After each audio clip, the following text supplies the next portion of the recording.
अच्छा जी, lecture 51 start करें। अच्छा, अभी क्लास पूरी होने का वेट कर लें आप लोग ना। एमसीक्यू एक एक सेकंड पढ़ें, मैं पॉज दूंगा आपको, फिर यस नो आप सोचिएगा, फिर इंशाल्लाह उसको डिस्कस कर लेते हैं। पास पेपर का क्वेश्चन 2 कर लें 2-3 मिनट में। 2-3 मिनट लगाइएगा, जल्दी, टाइम नहीं, ज़्यादा टाइम नहीं, 2-3 मिनट लगाएं।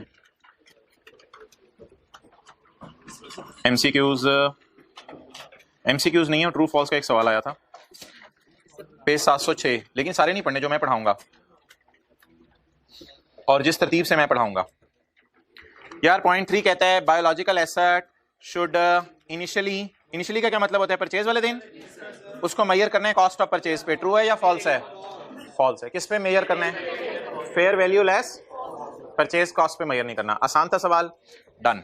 इसमें से आपके अगर 8 में से 4 भी आपने सही जवाब दे दिए ना तो आई कैप की नजर में आप पास हैं, 50% वाला पास होता है। ओके, तो डेट वाज फॉल्स।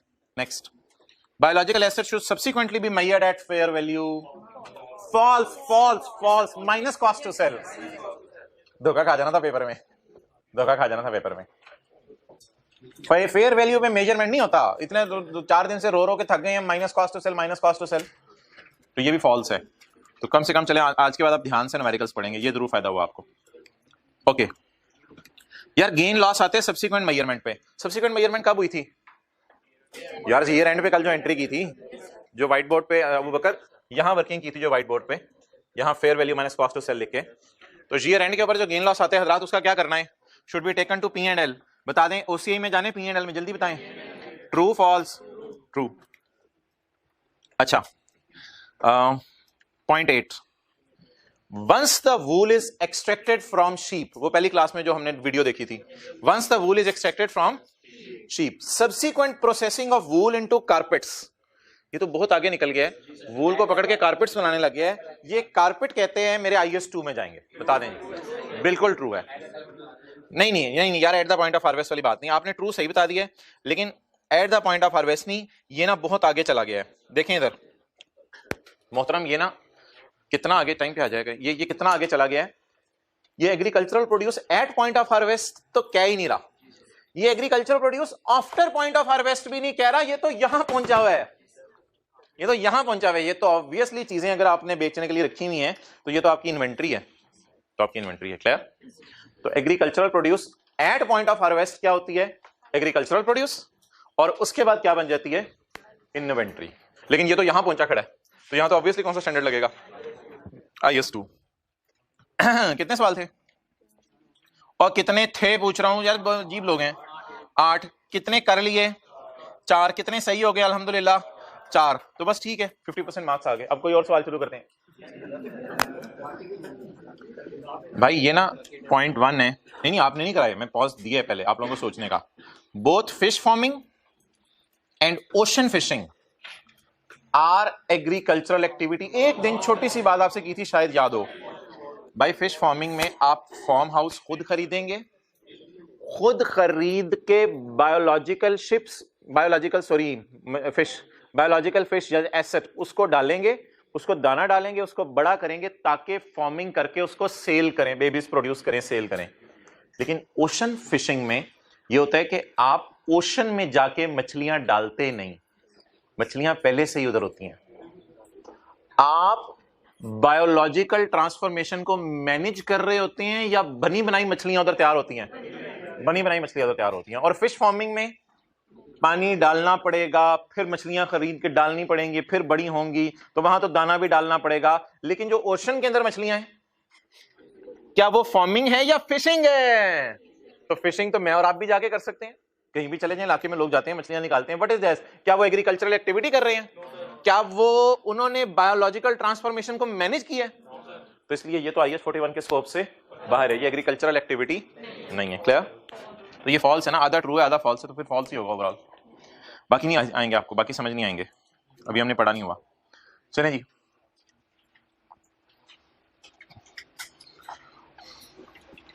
हाँ जो जरा लेट आए, मैंने कहा ऑडियो रिकॉर्डिंग ऑन कर लें। आज की क्लास में ना कुछ इंपॉर्टेंट बातें हम शुरू करने लगे हैं।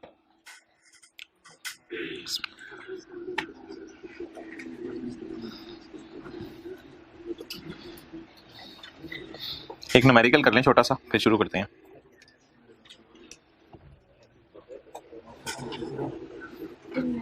पेज 848 ये कंप्लीट टाइम पे आएगा। ये सवाल आपका कंप्लीट होमवर्क में है, ये वाला पेज 848। लेकिन इस सवाल को मैं पढ़ देता हूँ जरूर क्लास में, और जनरल एंट्रीज आप मुझे करवा दीजिएगा। क्वेश्चन 7 पेज 848, तरतीब लिखते जाओ। अच्छा, खालिस डेयरी जो ऑपरेटिंग है डेयरी फार्म, बहुत से जानवर जहन में ले आए और जानवरों का दूध निकाला जा रहा है। It owns biological asset consisting of 40 buffaloes which produce milk. 40 buffaloes हमने रखी हुई हैं जो मिल्क प्रोड्यूस कर रही हैं। कल 2750 गायें थी, आज 40 गायें हैं, वे आज भैंसे हैं। विच प्रोड्यूस मिल्क एंड काव्स, छोड़ें क्लास में बैठे हैं। अच्छा, तो ये उनके बेबीज हैं। तो cattle is being raised to produce milk in the future, और वो भी जो आ रहे हैं बच्चे उनको भी बड़ा करके हम मिल्क ही उनसे निकालना मकसद है। Okay, next. Following is a trial balance as at यकम जनवरी यकम जुलाई 16। मोहतरम ये बीडीज हैं, ब्रॉड डाउन हैं सारे, एज एट यकम जुलाई 16 ये ब्रॉड डाउन बैलेंसेज हैं। डेयरी लाइव स्टॉक ये ब्रॉड डाउन, यार ये जो ब्रॉड डाउन ट्रायल में दिया हुआ है ना, याद रखिएगा ये FECTS पे ही पड़ा होगा। ये तो ट्रायल में दिया हुआ है ना, कल हमें ओपनिंग निकालना पड़ा था, ये तो ट्रायल में दिया हुआ है। ये पिछले साल का क्लोजिंग है, जो हमारे साल का क्या बनेगा ओपनिंग। तो ट्रायल में जो दिया हुआ है पिछले साल का क्लोजिंग बिल्कुल सही निकला होगा, तो ये fair value minus cost to sell पे पड़ा होगा। प्रॉपर्टी प्लांट एंड इक्विपमेंट आ रहा है, कैश एंड बैंक आ रहा है, शेयर कैपिटल आ रहा है और रिटेन अर्निंग्स आ रही है। लेकिन ये कौन से बैलेंसेज हैं? सारे ओपनिंग बैलेंसेज हैं। Following transactions occur during the year ended 30 June 2017। हमारे साल में ये ट्रांजैक्शंस हुई। The company produced 47450 litre of milk with a fair value of ₹70 per litre, पुराना से पुराना Pakistan. The cost to sell the milk were, Benazir के जमाने का, the cost to sell the milk were 474। अच्छा, एक इसने मसला किया यार, फेयर वैल्यू इसने पर लीटर दे दिया और कॉस्ट इसने टोटल दे दिया। पहले यार मुझे ये बता दें कि मिल्क को एट पॉइंट ऑफ हार्वेस्ट क्या कहेंगे? मिल्क को एट पॉइंट ऑफ हार्वेस्ट क्या कहेंगे? Agricultural produce. और एग्रीकल्चरल प्रोड्यूस अगर मिल्क को कहेंगे एट पॉइंट ऑफ हार्वेस्ट, तो कल आप हजरात ने जो है वो क्या पढ़ा था, क्योंकि बातें ना लिंक भी करनी चाहिए आपको साथ साथ। कल आपने agricultural produce at point of harvest के बारे में क्या पढ़ा था कि मेजरमेंट बायोलॉजिकल एसेट, ये पेज था ना 691। तो आप लोगों ने क्या पढ़ा था? इनिशियल मेजरमेंट कैसे हुआ करेगी एग्रीकल्चरल प्रोड्यूस की? Fair value minus at point of harvest. Clear? तो इस पॉइंट की रोशनी में बताएं कि हमने पहली क्लास में वूल को मेजर किया था fair value minus cost to sell पे, और एंट्री किसी को याद हो वूल की? मैंने कहा था वो सवाल मेन है हमारा, सारी चीजें कवर हो गई थी। वूल डेबिट, P&L क्रेडिट। तो इस सवाल में हमें मिल्क मिल रहा है या वूल मिल रही है? तो मिल्क डेबिट, P&L क्रेडिट। अब बता दें, मेरे ख्याल से तो इन दोनों की ना कंबाइंड एंट्री कर लेते हैं 102 की। 102 की कंबाइंड एंट्री कर लेते हैं। कंबाइंड एंट्री कैसे कर लेते हैं? Milk debit, P&L credit. जैसे पहले दिन क्या एंट्री की थी? वूल डेबिट, P&L क्रेडिट। अमाउंट आप जरा मुझे निकाल दें। Fair value minus cost to sell. अच्छा, ये कॉस्ट टू सेल तो यार अभी इनकर नहीं हुई, तो हम क्यों परेशान हो?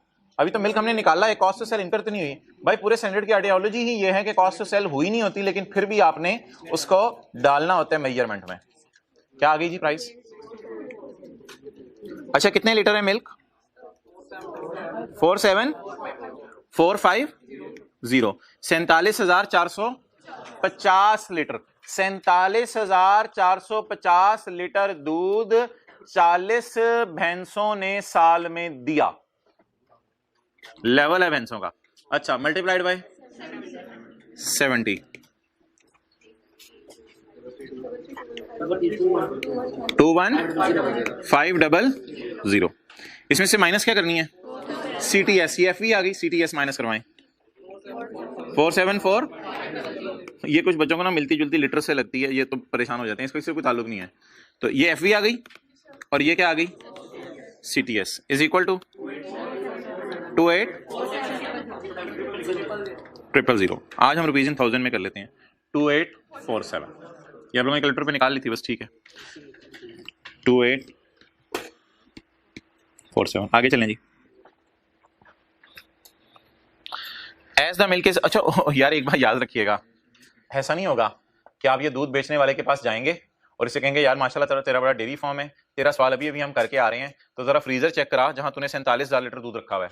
वो चपेट मारेगा, कहेगा साथ साथ बिकता रहता है, ये पूरे साल की प्रोडक्शन है, तो रोजाना मैं ड्रम में डालता हूँ और लोगों के घरों में बेच के आता हूँ। तो ये आपको अब स्टॉक में नजर नहीं आएगा इतना दूध के पहले दिन वाला 365वें दिन स्टॉक में पड़ा हुआ और खराब हो गया, तो ये स्टॉक आपको फ्रीजरों में नजर नहीं आएगा, ये साथ साथ बिक रहा होगा। तो इसलिए अगली लाइन पढ़ ले, as the milk is produce, जैसे जैसे प्रोड्यूस होता है वैसे वैसे बाजार में बिकता रहता है, घरों में जाके बिकता रहता है, और पैसे मिलते रहते हैं साथ साथ। हर महीने के एंड पे दूध वाला आ जाता है, भाईजान 30 आ गई है, दूध पी लिया, पैसे कर दो। तो for cash after incurring cost to, उसे जो पैसे आए हैं उसमें कॉस्ट टू सेल नेट कर कुर के पैसे आए हैं। इसका मतलब है उसे पैसे सारे आगे होंगे या कॉस्ट टू सेल वगैरह नेट करके पैसे आए होंगे? नेट करके पैसे आए हैं। और कॉस्ट टू सेल में क्या हो सकता है पता नहीं, हो सकता है उस इलाके में गवर्नमेंट दूध बेचने पे कोई टैक्स लगाती हो, इनकम टैक्स के अलावा गवर्नमेंट टैक्सेस, या हो सकता है किसी बंदे को इसने रखा हो जिसको कमीशन देता हो, फिर ये घरों में जाके दूध बिकवाता हो, वट एवर द रीजन में भी, कॉस्ट टू सेल तो कोई भी हो सकती है। तो इसको जो कैश आया है पूरा आया है या कट कटा के आया है? और मोहतरम ये जो मेरी मिल्क डेबिट है वो भी तो कट कटा के डेबिट हुआ है।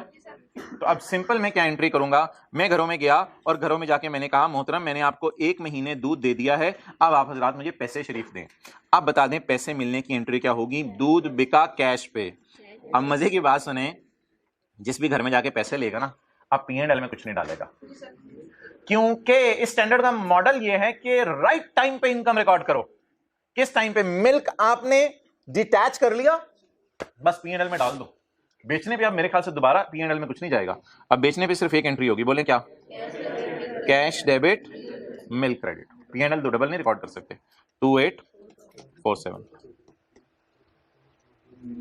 ये ना 2 लाख एंट्रीज हो गई। इन्वेंट्री में अगर कोई पड़ा रह जाए ना दूध साल के एंड पे, तो वो हमें बता देगा सवाल में, तो वो ऑब्वियसली 47,000 लीटर नहीं होगा, वो भी 50-60 लीटर हो सकता है, वो इन्वेंट्री में डाल देंगे। लेकिन फिलहाल इसने इन्वेंट्री में कुछ बताया नहीं हमें। Okay, live stock was purchase for 41,000 in cash.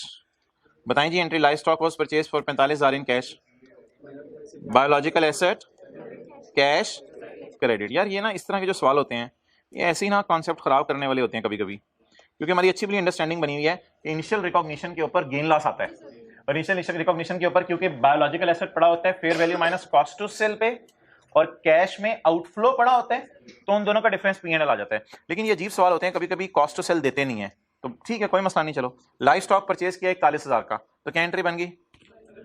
शायद इस मुल्क में कॉस्ट टू सेल हो ना, कोई हो सकता है ना गवर्नमेंट टैक्स लेती हो ना कोई कमीशन लेता हो, तो फिर वही जो बायोलॉजिकल एसेट है वही डेबिट करेंगे और वो कैश क्रेडिट करेंगे। हो ऐसा भी हो सकता है, अब क्या करें, और कुछ बताया नहीं इसने। अच्छा यार वैसे एक बात पूछ रहा हूं, इन जानवरों के खरीदने से पहले कितने के जानवर थे हमारे पास? होश के नाखून लें 1149। इन जानवरों के खरीदने से पहले हमारे पास कितने के जानवर थे? वो तो ब्रॉड डाउन है ना, और एडिशंस कितने की हुई? 41 की। अच्छा अब ना इस सवाल से हटके एक बात, ये मैं घर से नोट करके लाया हूं, सवाल से हटके एक बात, ये बायोलॉजिकल एसेट्स जो है ना वो बेचने पे कोई गेन लॉस नॉर्मली आता नहीं, आ सकता है, मैं ये नहीं कह रहा आ सकता नहीं, आता नहीं आमतौर पे। वजह क्या होती है? ये है परचेज की रेट। आपने बायोलॉजिकल एसेट परचेज कितने का किया? 5,000 का। फिर क्या आ गया आपका? Year and. जब आपका ईयर एंड आया तो ईयर एंड के ऊपर आपने बायोलॉजिकल एसेट को जो है वो क्या किया? रीमेजर किया। उसकी एफवी कितनी थी? 6,000। बायोलॉजिकल एसेट की बीवी कितनी थी? 5,000। तो 5,000 वाले को 6,000 पे ले गए तो गेन कितना आया? 1,000। भाई वो नोट्स ला के देने थे। ओए होए कहाँ बांटे हैं, बच्चों को बांट दिए? ओ सॉरी। अच्छा सेल कर दी एसेट्स, थोड़े इधर देखें, सेल कर the asset after 2 days. Year and 31 दिसंबर था, अगले साल 2 जनवरी को मैंने बायोलॉजिकल एसेट बेच दिया, तो शायद 2 दिन में ना प्राइस में इतना चेंज ना आया हो। तो एसेट 6,000 का फेयर वैल्यू थी, 6,000 वाला एसेट बिक गया, और आप जरा गौर करें एसेट में पड़ा भी 6,000 ही हुआ है, एसेट में पड़ा भी 6,000 हुआ है और बिका भी कितने का? हाँ अगर आप 2 दिन बाद ना बेचते, 2 महीने बाद बेचते, तो फिर शायद डिस्पोजल की जनरल एंट्री जहन में लाएं, डिस्पोजल की जनरल एंट्री, फिर शायद कैश डेबिट होता 6,200 रुपए से, बायोलॉजिकल एसेट क्रेडिट होता 6,000 से, और बैलेंसिंग गेन आ जाता 200 रुपए का। तो ये डिस्पोजल की वही एंट्री है जिसमें आप कैश डेबिट करते हैं, एसेट की बुक वैल्यू क्रेडिट करते हैं, बैलेंसिंग गेन लॉस आ जाता है। लेकिन आमतौर पर डिस्पोजल की एंट्री में गेन लॉस इसलिए नहीं आता कि पिछले साल के एंड पे आप ऑलरेडी फेयर वैल्यू पे लेके जाके गेन रिकॉर्ड कर चुके होते हैं। क्लियर? तो ये किसकी एंट्री है? खरीदने की। ये ईयर एंड पे और ये सेल पे। तो सेल पे देखें गेन लॉस हो सकता है ना आए, चले नोट कर लें, क्योंकि कहीं ऐसा ना हो रहा ना सेल पे आप जबरदस्ती गेन लॉस निकालना चाह रहे हो। तो सेल पे अगर वो नहीं बता रहा गेन लॉस है तो गेन लॉस नहीं होगा सेल पे, कोई मसला नहीं। पीपी के स्टैंडर्ड में तो आता था, इस स्टैंडर्ड में क्यों नहीं आता आमतौर पे गेन लॉस? कि पिछले साल के एंड पे आपने क्या कर लिया होता है, फेयर वैल्यू पे लेके होते हैं। लेकिन अगर काफी महीनों बाद बेचें फिर शायद आ सकता है गेन लॉस। ऊपर लिखे सवाल से हटके। अच्छा, ये टाइम पे अगर कोई परमानेंट सोल्यूशन निकालें।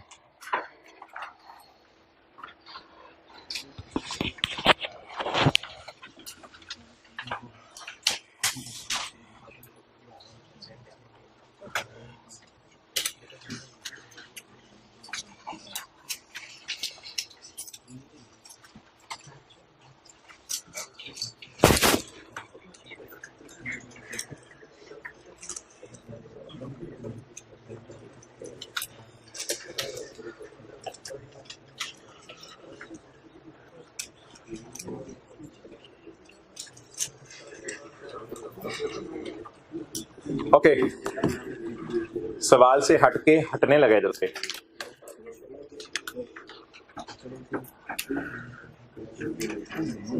जा रहे शादी वाली गाड़ी जा रही है, देख लें फूल, देख लें फूल, देख लें फूल। नहीं अंदर देखना मना है, अल्लाह नाराज हो। ये जा रहे देख लें फूल। ओके आगे चलें जी। अब देखें, एक जरा बात मुझे सोच के बताएं, ये पिछले साल के क्लोजिंग है, पिछले साल के क्लोजिंग है हमारे साल के, ये पिछले साल एफई मादरत। अच्छा, ये पिछले साल के क्लोजिंग है या हमारे साल के ओपनिंग है? ये ऑलरेडी एफई माइनस सीटीएस पे पड़े हुए हैं। ये इस साल खरीदे, ये इस साल खरीदे, ये भी एफई माइनस सीटीएस पे है। साल के 2 दिन बाद, साल शुरू होने के, हमारा साल में साल शुरू होने के 2 दिन बाद हमने कुछ लाइव स्टॉक बेच दिया 2 लाख का। अब बच्चे ये एतराज करते हैं कितने वाला था, क्योंकि वो ये पूछते हैं कि हमें तो अकाउंटिंग की क्लास इंट्रो में ये पढ़ा था कि जब कोई चीज बिकती है तो उसकी कॉस्ट वगैरह और कम रिडक्शन भी दी होती है। तो ये कौन से वाले जानवर बिके हैं? सवाल तो सिर्फ ये कह रहा है कि 2 लाख के बिक गए। अब इनकी बुक वैल्यू क्या थी? और भाई बुक वैल्यू अगर नहीं दी हुई तो ये 2 लाख पिछले साल के एंड पे 2 लाख वाले ही होंगे, ये 2 लाख वही वाले बिक गए होंगे। तो यहां ना जरा काम ज्यादा आसान हो जाएगा। खरीदने की entry BA debit cash credit, खरीदने की, और बेचने की कैश डेबिट बीए क्रेडिट। बस कैश डेबिट बीए क्रेडिट कर दें, बीए हमने किया और बीए हमने फारिग कर दिया। खरीदने की एंट्री बीए डेबिट और बेचने की entry cash debit BA credit. कितने से? 2 लाख, तो 200 बनेगा। 0.5 की एंट्री होगी। आगे चलें। 6 और 7 पता नहीं सोल्यूशन में अलग अलग एंट्री हुई है, इकट्ठी हुई है, मैं इकट्ठी कर रहा हूं। ये कौन सा वाला गेन है? फिजिकल चेंज वाला। और ये कौन सा वाला गेन है? प्राइस चेंज वाला। तो इन दोनों की इकट्ठी एंट्री बता दें साल की। ये ईयर एंड के ऊपर हुआ होगा ना, ईयर एंड के ऊपर हुआ होगा। बायोलॉजिकल एसेट डेबिट और P&L credit 27/45 72। Biological asset debit P&L credit.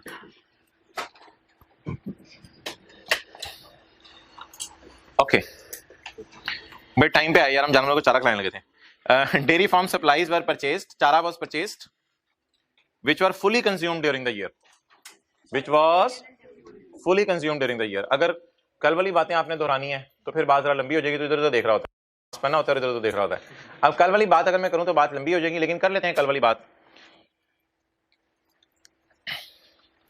Dairy farm supplies were purchase, solution में ऐसे एंट्री नहीं हुई, लेकिन मैं कल की वजह से ऐसे करवाने लगा हूं।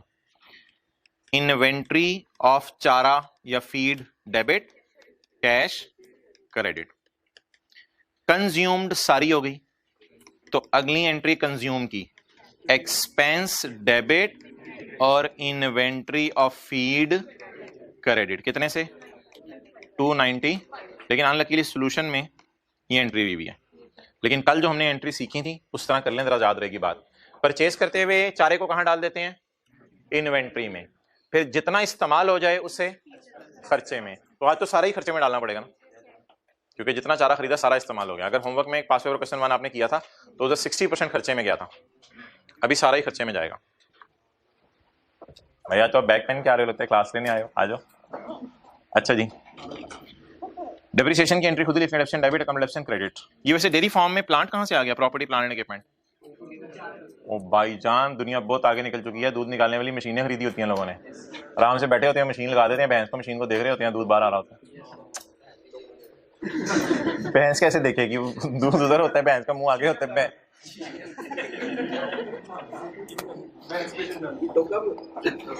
जिसने जो बताना है वो बता दें, हम रिक्वायरमेंट्स पढ़ते हैं। प्रिपेयर स्टेटमेंट ऑफ, अच्छा ये मैं ना जनरल एंट्रीज लेके चलाऊं। पहली एंट्री बताएं, मिल्क डेबिट P&L क्रेडिट। अब देखिएगा, मिल्क तो बैलेंस शीट का आइटम है, इन्वेंट्री की तरह का। Milk debit P&L credit. अब जरा देखिएगा एंट्रीज कैसे चलाई हमने।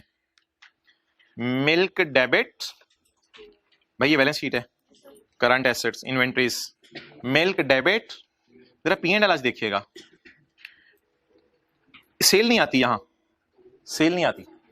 Fair value less cost to sell of milk, ये पहली एंट्री पोस्ट होगी। पहली एंट्री मैंने आपके सामने पोस्ट कर दी। दूसरी एंट्री देखें,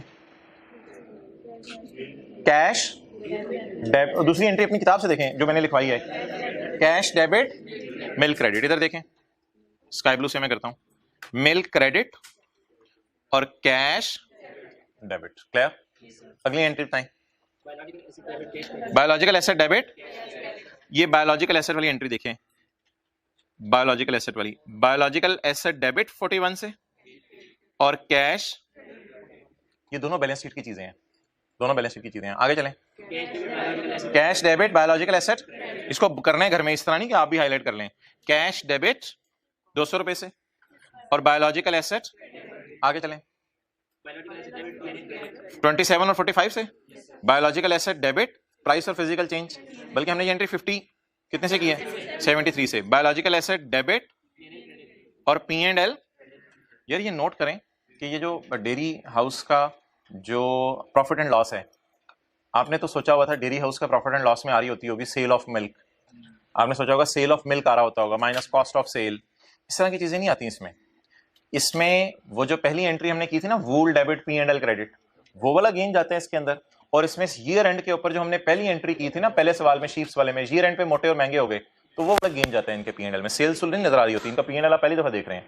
आगे चलें, हाँ जी, कॉस्ट ऑफ सेल क्या है इनकी? कॉस्ट ऑफ सेल तो कुछ है ही नहीं। तो कॉस्ट ऑफ सेल क्या होती है? मिल्क की कॉस्ट ऑफ सेल तो कोई नहीं होती, क्योंकि मिल्क तो अल्लाह की तरफ से आता है। हाँ, कुछ चारा वगैरह खिलाया आपने तो वो खर्चे में चला जाएगा, वो कॉस्ट ऑफ सेल में नहीं जाएगा। ओके, आगे चलें जी। हाँ, इसका पैटर्न क्या होगा? इसके पैटर्न में जो भी आपको गेन्स आ रहे होंगे बस आपने यहां शो करने होंगे। कौन कौन से गेन आ सकता है? न्यू बेबी बॉर्न का गेन भी आ सकता है, वो आपने अलग नहीं, प्राइस चेंज, फिजिकल चेंज तो ये आ गया ना। तो ये 2-3 मोटी मोटी चीजें आती हैं। पहली क्लास में क्या हुआ था? वूल शेयर हुई थी, तो ये इधर मिल्क आ रहा है। पहली क्लास में क्या हुआ था? ईयर एंड के ऊपर मोटे और महंगे हो गए थे, वो ये आ रहा है। तो पहली क्लास में एक और हुआ था, बेबी बॉर्न हुआ था। बेबी बॉर्न अलग से डालना है आपने, P&L में अलग से डाल दें आप, इसी में फिजिकल चेंज में भी कवर हो जाएगा, कोई मसला नहीं। ओके, लॉस आया नीचे डाल दें, कोई मसला नहीं। ओके, आगे चलें। अगली एंट्री कौन सी? नहीं यार, वो इन्वेंट्री के जरिए हमने नहीं किया, मैंने क्या डायरेक्ट खर्चों में डाल दिया मैंने। एक्सपेंस डेबिट, चारे वाला किधर है? चारा, एक्स कैश क्रेडिट, और P&L में एक्सपेंस डेबिट, और आगे डेप्रिसिएशन 84 से डेबिट, और अकाउंट डेबिशन।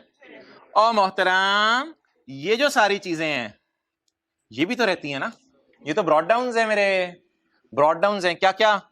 1149, 3525 याद रख करते नहीं, 365, 2500, 2539। शेयर कैपिटल रिटेन अर्निंग अगर आपको घर में समझ नहीं आया परेशान नहीं होना, क्योंकि अभी हमने फाइनल अकाउंट नहीं पढ़ा हुआ।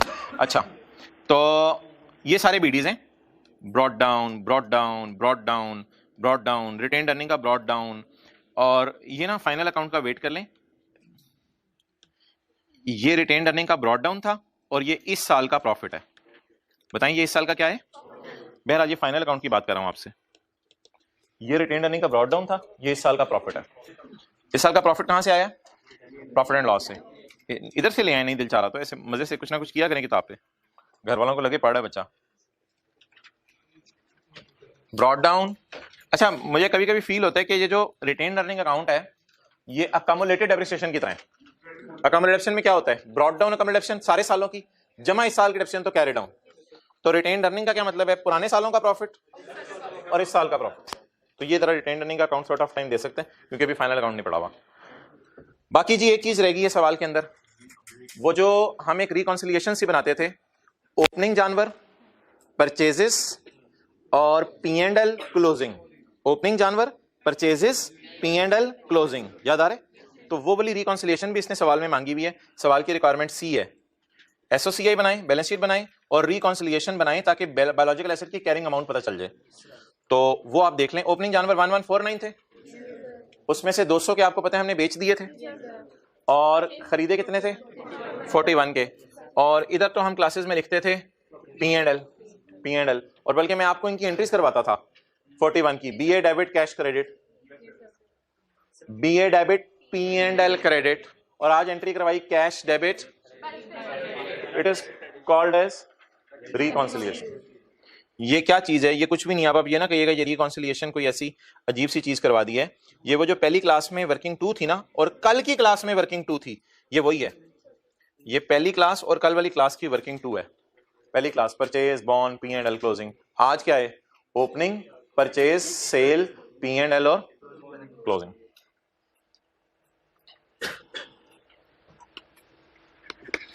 Cash debit, biological asset credit, biological asset debit, cash credit, biological asset debit और P&L। वही जो 3 ऊपर आपको एंट्रीज करा के आया हूं मैं, 3 यही एंट्रीज कराई हैं ऊपर। कैरी डाउन बैलेंसिंग आ गया। अच्छा चलें, स्टैंडर्ड में गवर्नमेंट ग्रांट्स भी हैं, वो एक छोटा कॉन्सेप्ट है, और स्टैंडर्ड के अंदर जो है वो डिस्क्लोजर्स भी हैं, वो भी एक छोटा कॉन्सेप्ट है। हमारा बस एक बड़ा कॉन्सेप्ट रह गया है, वो है बियरर प्लांट। बियरर प्लांट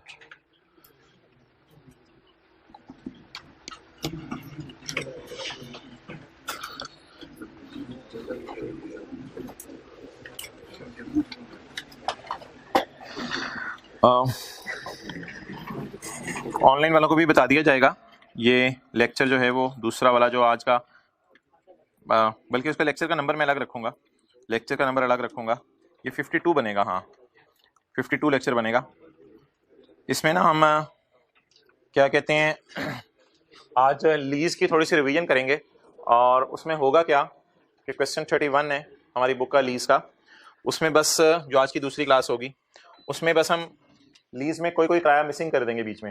यानी पहले साल किराया 0 है, फिर अगले साल किराया 100, इसकी डिस्काउंटिंग भी सीखेंगे और इसकी जर्नल एंट्रीज भी।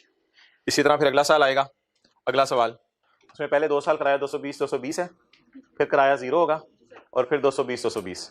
फिर हम इनकी डिस्काउंटिंग सीखेंगे कि इनको यहाँ पे कैसे लेके आना है। तो साथ वाला फिक्रमंद हो गया और कह रहा है यार हिम्मत करके ना आज 4:30 आई जा। हाँ यार तू भी आई जा। अच्छा जी, तो नहीं कोई रिवीजन क्लास नहीं है, ये मेन कॉन्सेप्ट है हमारे स्टैंडर्ड का। कोई रिवीजन क्लास नहीं है, डिस्काउंटिंग मैंने कोई नहीं सिखाई हुई आपको, बीच बीच में स्किप करके रेंटल्स। तो हिम्मत करके ले ही लें क्लास। क्या करेंगे, यूट्यूब वाले भी थक जाते हैं, आप लोग इतना यूट्यूब पे जाते हैं। ओके, अपलोड तो सुबह ही होगी, रिकॉर्ड अभी होगी, अपलोड सुबह होगी। पेज 689 मैं ये फिजिकल वालों को बता रहा हूँ, ऑनलाइन से बातें नहीं करा। पॉइंट 6 बियरर प्लांट, दूसरा सफा 690। Bearer plant IS 41 does not apply on these. बोले बियरर प्लांट पे IS 41 अप्लाई नहीं होता।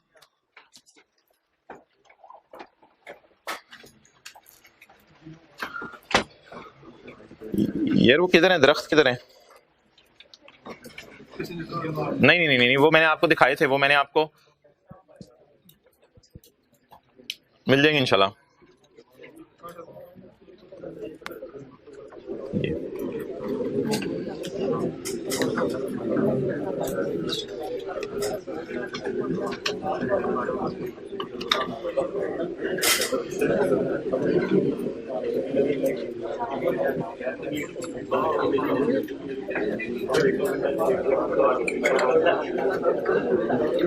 जी मोहतरम,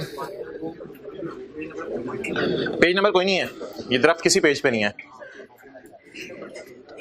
ये मैंगो का जो दरख्त है इसको कहते हैं बियरर प्लांट। ये बायोलॉजिकल एसेट तो जरूर है क्योंकि लिविंग प्लांट है, बचपन से आप सुनते हैं सांस लेते हैं प्लांट्स भी, तो ये लिविंग प्लांट है। और लिविंग एक एक बात सुनते जाइएगा, ये लिविंग प्लांट है, इस वजह से बायोलॉजिकल एसेट तो है। लेकिन बायोलॉजिकल एसेट की एक सब कैटेगरी है बियरर प्लांट। बियरर प्लांट क्या होता है जरा गौर से सुनिएगा। Bearer plant bearer plant acts like a mother. जैसे गाय है, अब दूध को जरा साइड पे रख दें, वो बेबीज देती रहेगी बेबीज देती रहेगी। तो इसी तरह बियरर प्लांट बेबीज तो नहीं देता रहेगा, एग्रीकल्चरल प्रोड्यूस देता रहेगा। फिर ये agriculture it will act like mother, फिर ये आम फारिग हो जाएंगे, फिर अगला सीजन आएगा, फिर दोबारा इधर ही खड़ा रहेगा प्लांट, लेकिन नए फल देगा। तो it's act like a mother. फिर आप उतार लेते हैं, फिर अगला साल आते हैं, फिर अगला साल आता है। इसी तरह आप जो है दूर के इलाकों के अंदर चले जाएं तो वहां अखरोट के बड़े बड़े चलगोजे के बड़े बड़े दरख्त आपको नजर आएंगे अखरोट के। तो अखरोट के बड़े बड़े जो दरख्त नजर आएंगे उस पर लोग अखरोट उतार रहे होंगे, तो वो दरख्त साल से उधर ही खड़े हैं, हर साल सीजन आने के ऊपर वहां पे अखरोट निकल आते हैं। इन प्लांट्स को क्या कहते हैं? Beer plants. बियर करते हैं, ये कैरी करते हैं चीजें, और इनसे चीजें उतार ली जाती हैं और फिर इसके बाद प्लांट उधर ही खड़ा रहता है। इन प्लांट्स की लाइफ होती है, इन प्लांट्स की लाइफ होती है। स्टैंडर्ड कहता है जिस प्लांट में 3 कैरेक्टरिस्टिक्स पाई जाएं, जिस प्लांट में 3 कैरेक्टरिस्टिक्स पाई जाएं, उस प्लांट को आप क्या कहेंगे? बोलें बियरर प्लांट। उस प्लांट को क्या कहेंगे? Bearer plant. और उस पे IS 16 लगेगा, IS 41। 3 कैरेक्टरिस्टिक्स इसके सुन लें, जामुन का दरख्त ज़हन में ले आए या मैंगो का दरख्त ज़हन में ले आए। 3 कैरेक्टरिस्टिक्स, ये बियर करता है, प्रोड्यूस, हर साल प्रोड्यूस पैदा करता है, पहली शर्त। दूसरी शर्त यह है कि ये दरख्त की लाइफ 1 साल से ज्यादा होती है। और तीसरी शर्त इसकी यह है कि ये लकड़ी बेचने के लिए काश्त नहीं किया जाता। किसी ने आमों का बाग लगाया, अब ने कहा क्या करना है, कहते हैं उसकी लकड़ी बड़ी अच्छी होती है, इंशाल्लाह बेच के फर्नीचर बनाया करेंगे। और ना भाई ऐसी बात नहीं है। हाँ, स्टैंडर्ड कहता है in the end scrap sale के तौर पे अगर लकड़ी बिक जाए तो वो अलग बात है। ये ना कहना कि एंड पे लकड़ी महंगी बिक गई, बड़ा फायदा देके चलेगी, वो अलग बात है। ठीक है, बिक जाए 10 साल 20 साल बाद, वो किस्मत है आपकी, आपको पैसे देके चलेगी। लेकिन मकसद इन एनी केस आपका लकड़ी बेचना नहीं था। जब आप दरख्त को लगा रहे थे, लकड़ी बेचना मकसद नहीं था। जिस प्लांट में ये क्या कैरेक्टरिस्टिक्स पाई जाए? 3। ये 3 बियरर प्लांट हैं और इन पे IS 41 नहीं लगेगा, बल्कि क्या लगेगा? IS 16। अब सवाल है इसकी अकाउंटिंग किससे होगी, वो मैं आपको जरा बता दूं। जब तक प्लांट मैच्योर नहीं हो जाता, जब तक प्लांट, इसको आपने समझना है जैसे बिल्डिंग कंस्ट्रक्ट हो रही होती है ना, ईंट लग रहा है, बजरी लग रही है, सीमेंट लग रहा है और बिल्डिंग कंस्ट्रक्ट हो रही है, होते होते एक दिन होते बिल्डिंग काबिल इस्तेमाल हालत में आ जाती है। इसी तरह इस दरख्त के बारे में सोचने, थॉट अपनी इधर रखनी, इसी तरह इस दरख्त के बारे में सोचने, इसमें बीज डालने का खर्चा अकाउंटिंग रिकॉर्ड्स में उसका रिकॉर्ड रखें, बीज डालने का खर्चा, फिर पानी अलग से अगर आपको डलवाना पड़ा इसके ऊपर कहीं से खरीद के, तो उसका भी खर्चे का रिकॉर्ड रखें। फिर कोई किसी को, साइंसदान को किसी को बुलाना पड़ा, यार ये फला मसला हो रहा है, मसला हो रहा है, दिखाने का जो भी खर्चा इसके ऊपर हो रहा है दरख्त पे, उस खर्चे को CWIP का पार्ट बनाते रहे, वर्क इन प्रोग्रेस। और कोई पता नहीं, मुझे नहीं पता 6 महीने लगेंगे, 7 महीने लगेंगे, 2 साल लगेंगे, मुझे नहीं पता। जब आप बीज बोएं तो हो सकता है 2 साल बाद ये दरख्त इस काबिल हो जाए कि मैंगो देने लग जाए। तो 2 साल तक दरख्त को इमेच्योर कहेंगे। 2 साल बाद अब दरख्त इस काबिल हो गया है, इस काबिल हो गया, बालिग हो गया। 2 साल तक दरख्त इस काबिल हो गया है कि क्या देने लग जाएगा? एग्री बात समझाने के लिए की थी और बड़ी लॉजिकल बात की थी। दरख्त अब बालिग हो गया, इस काबिल हो गया कि एग्रीकल्चरल प्रोड्यूस देने लग जाए। जब तक मैंगो नहीं दे रहा, अभी तो आपने बीज बोया था दरख्त की, अभी तो शाखें यहां तक पहुंची थी, उसने कहां से मैंगो देने थे, उसको तो खुद मैंगो का नहीं पता था। तो फिर जब इस काबिल हो गया कि मैंगो देने लग गया, तो फर्ज करें पहली दफा आपने बीज काश्त किया, दरख्त में मैंगो आते आते फर्ज करें 2 साल लग गए। इंटरनेट पे गूगल में जाकर देख लीजिएगा, होते आप मुझे आके बताएं, मैंने पढ़ा था गूगल में, तो 6 महीने बाद दरख्त इस काबिल हो जाता है। 6 महीने बाद हो जाए कोई मसला नहीं, लाइफ तो इसकी आगे 15-20 साल होगी ना। तो जब तक दरख्त मैच्योर नहीं हो जाता तब तक इसका खर्चा CWIP में डालते रहे। जब दरख्त मैच्योर हो जाए तो जितना भी खर्चा आपका इसके ऊपर आया है उसको CWIP से क्रेडिट करके PPE में डेबिट कर दें, PPE में डेबिट कर दें, बायोलॉजिकल एसेट नहीं, PPE में डेबिट कर दें। वो आपके एसेट की क्या बन जाएगी? कॉस्ट। फिर ईयर एंड के ऊपर आपने कॉस्ट पे रखना है, रीवैल्यूड अमाउंट पे रखना है IS 16 की रोशनी में, वो आपकी मर्जी है। लेकिन IS 16 में रीवैल्यूड अमाउंट का मतलब होता है fair value minus cost of selling. तो फिर आपकी मर्जी, आप जिस मर्जी के ऊपर रखें। मैंगोज की स्टोरी तो बिल्कुल अलग चलेगी। मैंगोज जो इसके ऊपर लगे हुए हैं इनको जब आप डिटैच करेंगे तो ये तो एग्रीकल्चर प्रोड्यूस से होंगे, तो मैंगोज पे IS 41 लगेगा। एक और होता है बियर प्लांट, ये होती हैं टी बुशेस। ये झाड़ियां भी कई साल लगी रहती हैं और इनके ऊपर पत्ते आप उतारते रहते हैं। झाड़ियां लगी रहती हैं, पत्ते उतारते रहते हैं। इनकी भी लाइफ 3, 4, 5 साल, बल्कि एक जगह शायद मैं 20-25 साल भी पढ़ा था। झाड़ियों की लाइफ 25 साल होगी। यहां से आप जो है सिर्फ पत्ते उतारते रहेंगे, तो ये भी क्या बन जाएगा, बियर प्लांट। लेकिन ये पोटैटोज बियर प्लांट नहीं है, क्योंकि इसमें 3 बातें नहीं पाई जा रही। हाँ, ये एग्रीकल्चर प्रोड्यूस तो दे रहा है, लकड़ी शकड़ी का तो इसमें चक्कर ही नहीं, कोई लकड़ी बेचनी है, तीसरा वाला स्टेप। दूसरा वाला, इसकी लाइफ 1 साल से ज्यादा नहीं है। ये बल्कि आप ऐसा करेंगे कि अगले साल आप आएंगे तो आपको दरख्त के, आपको तो मिट्टी इधर पड़ी हुई नजर आएगी, आपको कुछ नजर नहीं आएगा। तो ये बियर प्लांट्स की डेफिनेशन से बाहर है। क्लियर? अब बियर प्लांट की डेफिनेशन पढ़ें और इसकी अकाउंटिंग पढ़ें और फिर इसका न्यूमेरिकल करते हैं। बियर प्लांट पढ़ लेंगे, 3 बातें। मेरी तरफ से कॉन्सेप्ट ओवर हो गया। Bearer plant is a living plant. Living plant है। लिविंग प्लांट के ऊपर बड़ा धड़ल्ले से लिखे बायोलॉजिकल एसेट है। मैं ये नहीं कह रहा ये बायोलॉजिकल एसेट नहीं है, लेकिन इस पे IS 41 नहीं लगेगा। बस ये हमारा थोड़ा सा मसला है, हमारा मसला है या हमारे में मसला है, जो मर्जी समझ लें। वैसे आप क्या करें, अकाउंटेंट्स ज्यादा सोचते हैं चीजों के बारे में, और डीप डाउन अकाउंटेंट्स को जाना भी पड़ता है स्टैंडर्ड बनाने से पहले। अकाउंटेंट्स ने सोचा नहीं होगा जब IS 41 बन रहा होगा, जानवर भी होते हैं, आलू भी होते हैं। अच्छा, आपने अगर स्टैंडर्ड बनाना होता IS 41 तो आप क्या करते?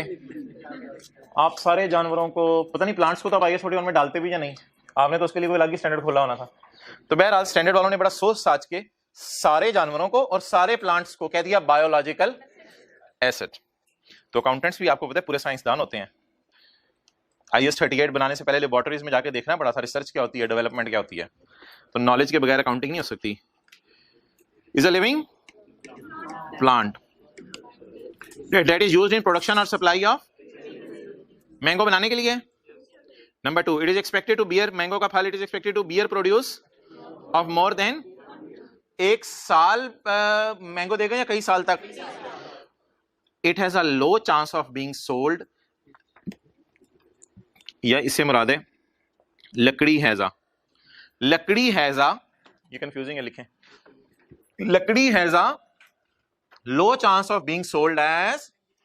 आप कहेंगे सर लकड़ी कहां से एग्रीकल्चर प्रोड्यूस होगी? खुदा के लिए, जब दरख्त कट जाता है तो लकड़ी एग्रीकल्चर प्रोड्यूस बन जाती है। याद करें बात, दरख्त कट जाता है तो लकड़ी, क्योंकि यार जब दरख्त जिंदा है ना तो वो बायोलॉजिकल एसेट है, और जब कट गया दरख्त, जिस तरह आपको बताया था गाय जिंदा है तो, और गाय जब कट के ज़िबा हो गई, गोश्त बन गया, तो वो गोश्त, तो सीजेशन ऑफ लाइफ भी तो होती है ना। लकड़ी has a remote chance of being sold as, however लकड़ी मे बी सोल्ड एज। या आप कह रहे होंगे लकड़ी का लफ्ज़ सर आपको कहां से पता चला? ऊपर ये लफ्ज़ लिखा हो ना, प्लांट। मैंगोस की बात नहीं हो रही। Plant has a low chance of being sold as agriculture. लकड़ी कट के बिके, इसका बहुत लो चांस है। हाउएवर लकड़ी, इट को अंडरलाइन करके, हाउएवर लकड़ी may be sold as scrap sale. It को अंडरलाइन करके, लकड़ी को स्क्रैप सेल के तौर पे आपने बेचना तो बेच दें। जाहिर बात है, अब दरख्त को क्या करना, मट्टी है उधर, बस फारिग करें। ओके, बियर प्लांट्स की एग्जांपल्स यार पढ़ें। Mango trees, grape vines, rubber trees normally fall under and measured under, और रिवैल्यूएशन आपकी मर्जी है। लेकिन प्लीज इधर रिवैल्यूएशन मॉडल में फेयर वैल्यू पे चीजें आती हैं, माइनस कॉस्ट टू सेल पे नहीं आती, पता होगा आपको। After deducting any accumulated depreciation और अक्यूमुलेटेड इंपेयरमेंट ऐसे भी गुजारे। We start depreciation when these are mature. समझ लें ये जब मैच्योर हो जाते हैं ना, इस काबिल हो जाते हैं कि मैंगो देने लग गए, तब से हम डेप्रिसिएट करना शुरू करते हैं। अच्छा, बियर प्लांट क्या क्या चीजें नहीं है? Produce grown on bearer plants, mangoes fall under the definition of, for example, mangoes on tea leaves, grapes and oil palm fruit। खजूर टाइप होता है, खजूर के दरख्त पे। एक तो ये हो गए, जरा देखिएगा, ये बियर प्लांट है। ये जब एट पॉइंट ऑफ हार्वेस्ट होगा एग्रीकल्चरल प्रोड्यूस होगा, ये भी at point of harvest agricultural produce होगा। और ये कभी भी बियर प्लांट के डेफिनेशन में ना ये मैंगो बियर प्लांट है, मैंगो ट्री बियर प्लांट है, मैंगो नहीं है, और ना ओके गन्ना मेरे ख्याल से तो शायद गन्ना भी ये आलूओं की तरह होता है, नहीं पता नहीं, अब ये मुझे नहीं पता। बहरहाल आई के इस चक्कर में डालेगा, आई के कुछ ना कुछ बताता है। अब हमें तो नहीं सारी दुनिया में प्लांट्स का पता क्या स्टोरी है उनकी, तो मोटे मोटे जो अल्फाज बार बार वो स्टैंडर्ड यूज कर रहे हैं वो सुनी पे रहे हैं आप। बाकी फिर देख के इंटरनेट चीजें पता चल सकती हैं कि फलां चीज क्या है, फलां चीज क्या है। हमें तो कैरेक्टरिस्टिक्स पता होनी चाहिए।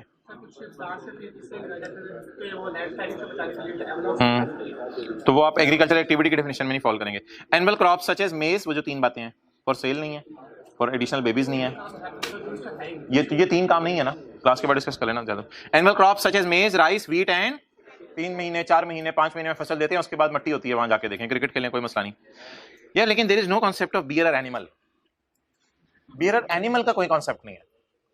अब आप कहेंगे गाय ऑल्सो एक्ट्स एज मां, it will keep on the drakht is giving manjos and the guy is giving babies, so why is it not a bearer animal? इसलिए कि मोहतरम तीसरी शर्त ना स्टैंडर्ड ने बड़ा सोच के बोला, तीसरी शर्त एनिमल्स में नहीं पाई जाती। एनिमल खाल नहीं, पूरा जानवर ही तो बेच। अच्छा एनिमल जो है ना, इसका रिमोट चांस नहीं होता बेचने का। जो दूध वाला है वो एनिमल बेच के भी अच्छे खासे पैसे कमा लेता है, तो इसलिए रिमोट चांस नहीं होता। दूध बेचने वाले ने चाहे एनिमल्स रखे हों, फिर भी इन द एंड एनिमल्स भी बेच लेता है। बहरहाल ये तो हम शायद लॉजिक की साइड पे चले गए, बट एक बात आपको बस बड़े कैटेगोरिकली पता होनी चाहिए, there is no concept of bearer animals, only plant can be bearer plants. Accounting treatment बता दिया आपको।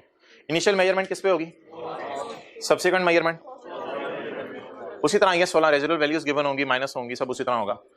Cost will be measured just like.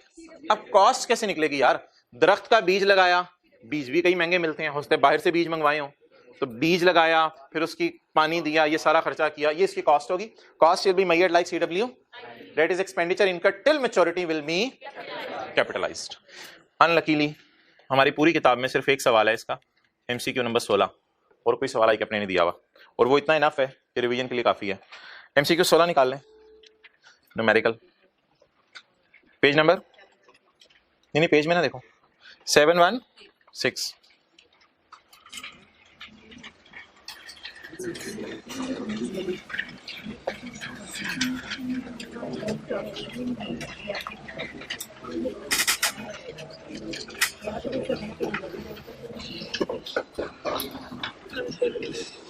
Again और लॉस, वो कितने हो गया।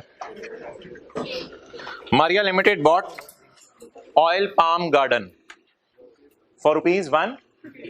पूरा बाग खरीदा है कितने का, जिसमें 120 मिलियन क्या है, लैंड है। ये बात तो कल हो गई थी, इसने ग्रुपिंग कर दी हुई है, इसे हमें अलग करना पड़ेगा। तो आपने जाके पूरा बाग खरीद लिया, आपके पास पैसे थे 15 करोड़ रुपया, तो आपके पास 15 करोड़ रुपया था, आपने कहा क्या करें यार, मर जाने, मैंने बाग खरीद लेते हैं। अच्छा, तो आपने 15 करोड़ रुपए का क्या खरीद लिया। जब आपने 15 करोड़ रुपए का बाग खरीद लिया, तो उसमें 12 करोड़ आपने किस मद में दिए, लैंड की मद में, तो 3 करोड़ उस पे जो दरख्त होंगे उनकी मद में दिए होंगे। नंबर 1। नंबर 2, ये कॉस्ट है या फेयर वैल्यूज है, फेयर वैल्यू भी उस दिन की वही होगी, कॉस्ट भी वही होगी, क्योंकि ये तो रेट ऑफ परचेज है। The garden is expected to give produce for next. जब से हम क्लासें ले रहे हैं, पहली दफा किसी प्लांट की लाइफ दी हुई है, यहां से इंडिकेशन मिलती है कि ये बियरर प्लांट है, इसकी क्या गिवन है, लाइफ गिवन है। तो अच्छा वैसे बताइए, ये हमने खुद ग्रो किए हैं या बने बनाए खरीदे हैं, बने बनाए खरीदे हैं। बने बनाए खरीदे हैं, ये पाम दिया करेंगे, खजूर टाइप चीज होती है, उसमें से ऑयल निकलता है, तो ये खजूरें दिया करेंगे हमें। द गार्डन इज, यहां से ना पता चलेगा आपको कि ये क्या है, बियरर प्लांट। अच्छा जी, 3 टेस्ट जरा लगवा दें आगे जाए बगैर। क्या, नंबर 1, ये जो ऑयल पाम गार्डन है, क्या ये पाम्स खजूरें टाइप की चीज देगा एग्रीकल्चर प्रोड्यूस। दूसरा टेस्ट, मोर देन 1 ईयर है। और तीसरा, जाहिर बात है अगर खजूरें देने के लिए हमने लगाया तो इसके दरख्त की लकड़ी के लिए नहीं लगाया होगा। वो बातें सारी लिखी नहीं होती, इंप्लाइड भी होती हैं कुछ बातें। अच्छा यार, अब क्या डिसाइड हो गया, या नहीं भाई, मुझे चीजें बता दें क्या क्या है। नंबर 1 हमने क्या बाय किया है, और नंबर 2 हमने क्या बाय किए हैं, ट्रीज। लैंड कितने की बाय की है, और ट्रीज 30 के। आगे जाने से पहले डिसीजन ले लें कि लैंड पे कौन सा स्टैंडर्ड लगना है, IS 16, और ट्रीज पे because it is a bearer plant. Clear. On 31 दिसंबर 19 साल के शुरू में या एंड में, the fair value of garden is 22। देखिएगा, the fair value of garden is 22 excluding and the estimated cost to sell is 2 million. Okay, हमने हाथ जोड़े, हमने कहा खुदा के लिए कॉस्ट टू सेल मत दे, मैंने IS 41 नहीं लगाना ट्रीज पे, मैंने IS 41 नहीं लगाना ट्रीज पे, मुझे कॉस्ट टू सेल मत दो। यहाँ पे ये बात आपने उर्दू में लिखनी है, उर्दू में लिख लें, वो आपकी मर्जी है, मैं इस डेटे को काट रहा हूँ, लेकिन आप लोग तो शायद उर्दू में लिख लें। मैंने IS 41 नहीं लगाना ट्रीज पे, प्लीज कॉस्ट टू सेल ना दे दी तो मैंने परेशान हो जाना, ना छेड़, पै जान गए कॉस्ट टू सेल लूँ। अच्छा तो लिखें IS 16 लगाने, इसलिए कॉस्ट टू सेल तो इग्नोर कर दें। अच्छा फेयर वैल्यू उसने दी हुई है, उस पर मैं बाद में बात करता हूँ। अच्छा लैंड की फेयर वैल्यू कितनी है, इधर आए, 120 से ये किसकी फेयर वैल्यू है, लैंड की। Land is a fair value of 130 million on 31 December 2019। ML uses cost model under IS 16 में ML कॉस्ट मॉडल यूज कर रहा है। मैं इनको लाल बत्ती देके फारिग कर रहा हूं 130 और 22 को। सवाल छोटा सा है लेकिन बड़े खूबसूरत कॉन्सेप्ट लिए हुए हैं। सवाल क्या कह रहा है, सवाल कह रहा है कि IS 16 में मैं पसंद करूंगा, हमने कहा अल्हम्दुलिल्लाह हमारी दोनों चीजें IS 16 में हैं। कहते हैं इनके लिए मैं कॉस्ट मॉडल पसंद करूंगा। अबे फेयर वैल्यू को दे रहा, कहते परेशान करने के लिए दे रहा, तुझे परेशान करूंगा तुझे। अब लिखा क्या हुआ है, कौन सा मॉडल, किस स्टैंडर्ड में। अच्छा वैसे बता दें हमारे जो दो चीजें गिवन है सवाल में, उस पर कौन सा स्टैंडर्ड लगता है। कहते हैं जिन चीजों पे IS 16 लगाने का आपने डिसीजन ले लिया ना, उनको कॉस्ट पे रखना है आपने, और fair value minus cost to sell model use करने for items under scope of IS 41। जो चीजें IS 41 के स्कोप में है उनमें तुमने यूज करना है फेयर वैल्यू माइनस, ये इसको बताने की जरूरत नहीं थी, इंप्लाइड बात है, लेकिन हमारी कुछ चीज ही नहीं IS 41 वाली। ऐसे ना पेपर में ऐसे करते थे, हाँ हमारी कोई चीज ही नहीं IS 41 वाली। तो ये लाइन तुम क्यों मुझे दे रहे हो, लिखे ना यार, एंजॉय किया करें लाइफ को। हाँ हमारी कोई चीज भी नहीं IS 41 वाली। तो IS 41 वाली बात क्यों बता रहे हैं, कंफ्यूज करने के लिए। हाँ हमारी कोई चीज ही नहीं IS 41 वाली, हमारी तो दोनों चीजें कौन सी हैं, IS 16 वाली, और उनको भी किस पे रखना है, कॉस्ट मॉडल पे। तो ये अनलकीली दोनों की क्या गिवन है, फेयर वैल्यूज। क्लियर, ठीक है। सवाल की रिक्वायरमेंट पढ़ें। What is the total amount of non-current asset to be presented in balance sheet. Balance sheet पे 31/12/19 को शुरू में या एंड पे कितने में जाने चाहिए, कॉस्ट मॉडल पे जुबानी बता दे कोई बच्चा, कॉस्ट मॉडल पे बैलेंस शीट में ये चीजें कितने पे जानी चाहिए, टोटल बैलेंस शीट में कितने पे जानी चाहिए, 100। मोहतरम लैंड 120 पे जाएगी और ये डेप्रिशिएट होंगे ट्रीज। ट्रीज की लाइफ कितने साल है, 3 साल। तो IS 16 लगाते लगाते ये ना भूल जाएं कि IS 16 में एक्शन नहीं लगती थी। तो अब आप सॉल्यूशन इसका बता दें मुझे। लैंड कॉस्ट मॉडल पे आएगी, कॉस्ट मॉडल पे कितनी, और ट्रीज, यार ये बैलेंस शीट में ना PP में नजर आएंगे, और ट्रीज किस पे आएंगे, कॉस्ट मॉडल पे आएंगे। कॉस्ट मॉडल का मतलब होता है cost minus accumulated depreciation minus accumulated impairment loss. Cost model का मतलब कॉस्ट नहीं होता, कॉस्ट मॉडल का मतलब होता है cost minus accumulation minus impairment loss. 30/10, 30/3, तो 30/3 एक साल की डेप्रिसिएशन कितनी आ जाएगी, 10, कितना आ गया 20, 140 MCQ का आंसर है। तो बैलेंस शीट में, लेकिन बैलेंस शीट एक्सट्रैक्ट्स बना लेना साथ, ऊपर PP लिख के।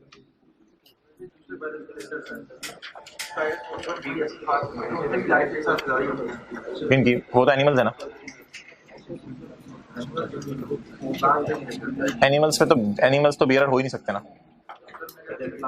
कौन से बोलो ना, कौन से, ये पोटैटो पे तो लगेगा क्योंकि इनकी लाइफ एक साथ ज्यादा। ओके अच्छा यार, एक सवाल अब मैं आपसे पूछने लगा हूं, मैं सवाल को थोड़ा सा चेंज करने लगा हूं, सवाल को थोड़ा सा बदलने लगा हूं। इधर देखिएगा, सवाल को बदलने लगा हूं। ये तो छोड़े ना IS 41 में क्या है, क्योंकि हमारा तो कोई IS 41 वाला ऊपर एसेट पड़ा ही नहीं हुआ हमारे पास। अब अगला मसला क्या है, यहां पे खुदा ना खास्ता पेपर में क्या लिखा होता, रीवैल्यूएशन मॉडल। अगर यहां पर पेपर में क्या लिखा होता, बोलें रीवैल्यूएशन मॉडल, तो ऐसी सूरत में फिर हमारा सॉल्यूशन कैसे बदलता।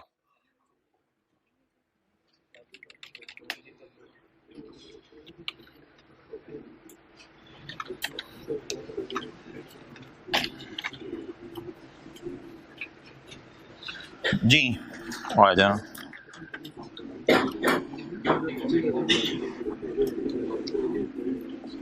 फिर हमारा सॉल्यूशन कैसे बदलता। आज के नोट्स में ना पेज नंबर 2 में मैंने डाला हुआ है, पेज नंबर 2। सॉरी यार, एक बात मैं कर दूं जरा, वो ना अभी आप एज्यूम करें मैंने सवाल नहीं बदला, अभी एज्यूम करें मैंने सवाल नहीं बदला, तो एमसीक्यू 16 की ना मैंने जनरल एंट्रीज आपके लिए की हुई है। लैंड कितने की खरीदी है, 120 land debit cash credit. Trees कितने के खरीदे हैं, 30 के। Trees debit cash credit, PP में जाएंगे ये भी।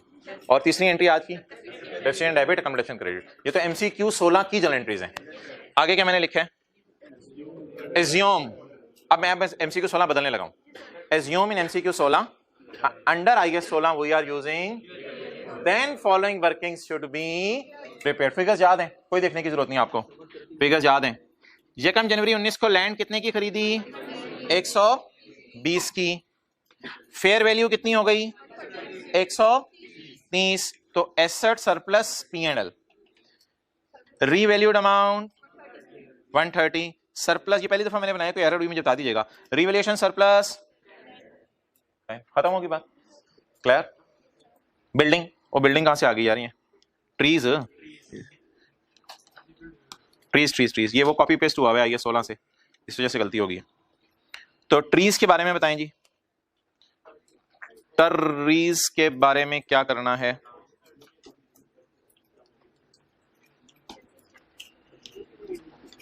Trees cost 30। अच्छा यार मुझे ये बता दें कि ट्रीज को पहले डेप्रिशिएट करूं या रिवैल्यू करूं। मैं जरा देख लूं, रिवैल्यूएशन ईयर एंड पे हो रही है, स्टार्ट ऑफ ईयर पे हो रही है। ऑन 31 दिसंबर the fair value of garden is 22। Cost to sell नहीं लेते IS 16 में, तो फिर कैसे कैलकुलेशन होती जी, पहले डेप्रिसिएशन चार्ज होती और फिर WDV आ जाती, और इन द एंड 20 की बीवी को आसमानों पे ले जाने, 22 पे ले जाने। तो 20 की बीवी को जब 22 पे ले जाएंगे तो 2 का क्या आ जाएगा, और ये उसी में जाएगा, ये उसी में जाएगा। और ये नहीं कहना कि इस स्टैंडर्ड में सर आपने तो कहा था OCI आएगा, नहीं इस स्टैंडर्ड में नहीं है, तो IS 16 में OCI में जाएगा।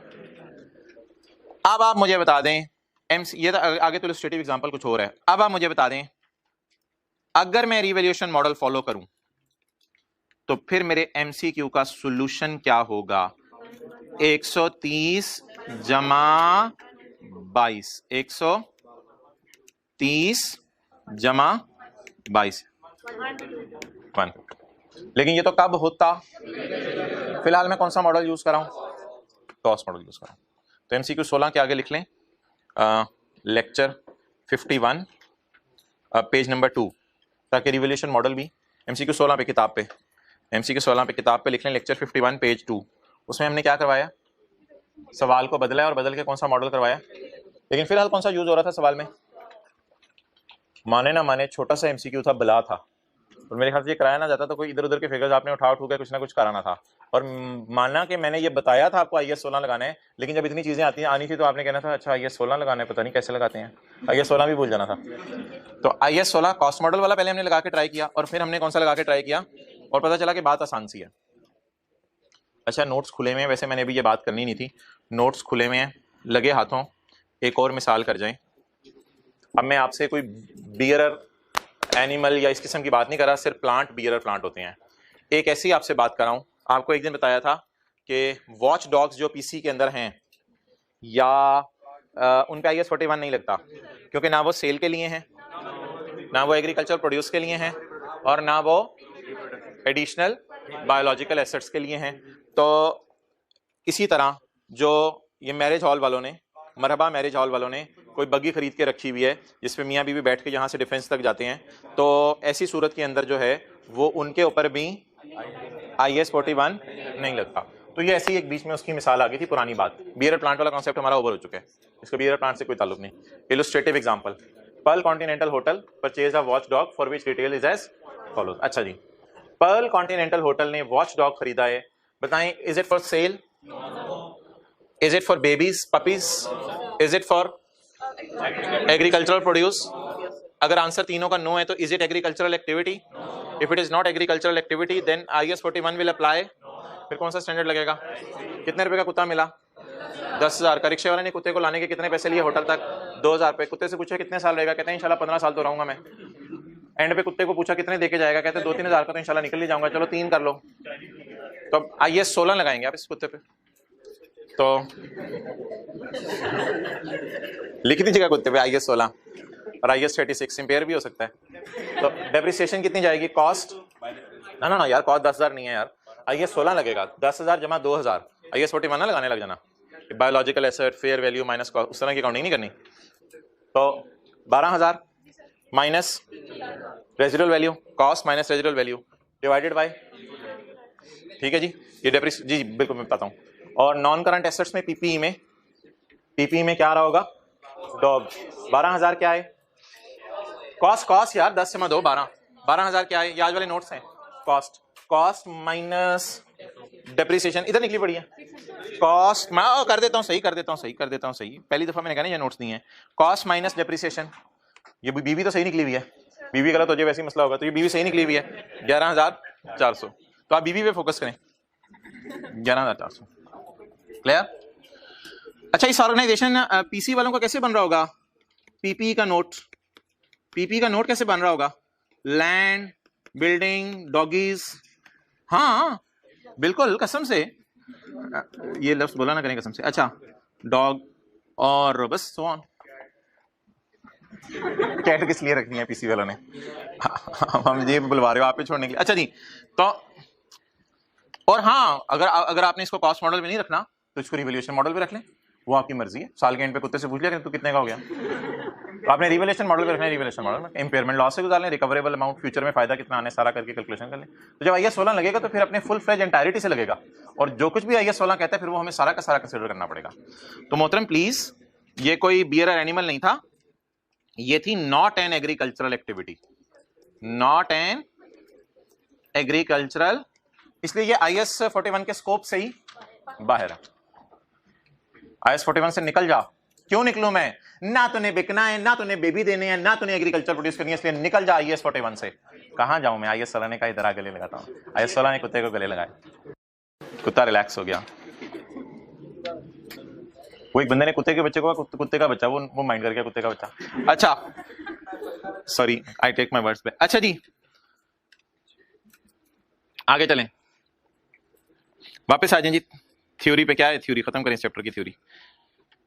अच्छा, वैसे ना इस चैप्टर की एक समरी सी भी अवेलेबल है, वो सारे ब्रॉड कॉन्सेप्ट्स जो है वो कवर कर रही है। पहले जरा वो पढ़ लेते हैं। ये अपनी तरफ से बनाई हुई है, ये स्टैंडर्ड का पार्ट नहीं है। पेज 693 सारा आपको पढ़ा दिया हुआ है, लेकिन एक सफ़े पे अब आपके लिए मैंने लिख दिया है 693, please 694 some important concepts. Revision लिख लें, इसका नाम जो मर्जी लिख लें, जैसे हर चैप्टर के एंड पे समरी दी होती है। 694 पेज पढ़ते रहें और बताते रहें। यार IS 41 में गेन लॉस कब आता है? पहली क्लास, शीप वाली मिसाल, इनिशियल रिकॉग्निशन पे नॉर्मली लॉस ही आता है वैसे, और बर्थ के ऊपर गेन लॉस आ सकता है, गेन ही आता है आमतौर पे। ईयर एंड के ऊपर बायोलॉजिकल एसेट को फेयर वैल्यू पे ले जाएं, और इसके अलावा गेन लॉस IS 41 में आता है जब agricultural produce eight the point of harvest. Examples of businesses that will apply IS। Dairy farming का क्या मतलब है? जो मिल्कमैन हमारे घर आता है वो डेयरी फार्मिंग कर रहा होता है। फिश फार्मिंग शुरू में बात होगी है क्लास से। Citrus production, oranges is an, लेकिन ऑब्वियसली अगर ऑरेंज के दरख्त की उम्र पे 1 साल से ज्यादा होगी तो फिर ऑरेंज पे तो IS 41 लगेगा, लेकिन उसके दरख्त पे IS 41 नहीं लगेगा अगर ऑरेंज के दरख्त की उम्र 1 साल से ज्यादा होगी। ऑरेंज तो एग्रीकल्चर प्रोड्यूस होगा ना at the point of harvest. हाँ, examples of businesses that will not apply, zoo animals, ocean farming क्या मतलब? ट्रॉलर्स क्या होते हैं? भाई के पास जाके मछलियां निकालते हैं, या उससे पहले मछलियां बड़ी हो वहां तक मेहनत भी करते हैं। Watch dogs in, buggy in marriage hall, marriage hall. इन पे IS 41। तो जू एनिमल अगर डॉग है तो इसका न्यूमेरिकल भी हो सकता है जिस तरह हमने वॉच डॉग का न्यूमेरिकल किया है। कॉस्ट लाइफ गिवन होगी तो वॉच डॉग के आगे लिख लें लेक्चर 51 पेज 2 के एंड की इलस्ट्रेशन, लेक्चर 51 पेज 2 के एंड की इलस्ट्रेशन, जिसमें हमने डॉगीज को डेप्रिशिएट किया था। बुरा मान रहे थे, बाइट कर रहे थे हमें, लेकिन हमने डेप्रिशिएट फिर भी किया। अच्छा, IS 16 किन किन चीजों पे लगेगा? Land and relating to animals not relating to again. और IS 16 किन पे लगेगा? बेयर प्लांट्स पे। और IS 16 किस पे लगेगा? हाँ, ये नहीं, ये बिल्कुल नई बात है, ये बिल्कुल नई बात है। आपने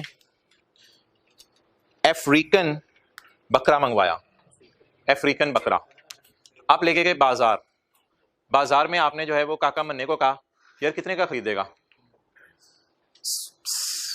50,000 का लगा लेते हैं।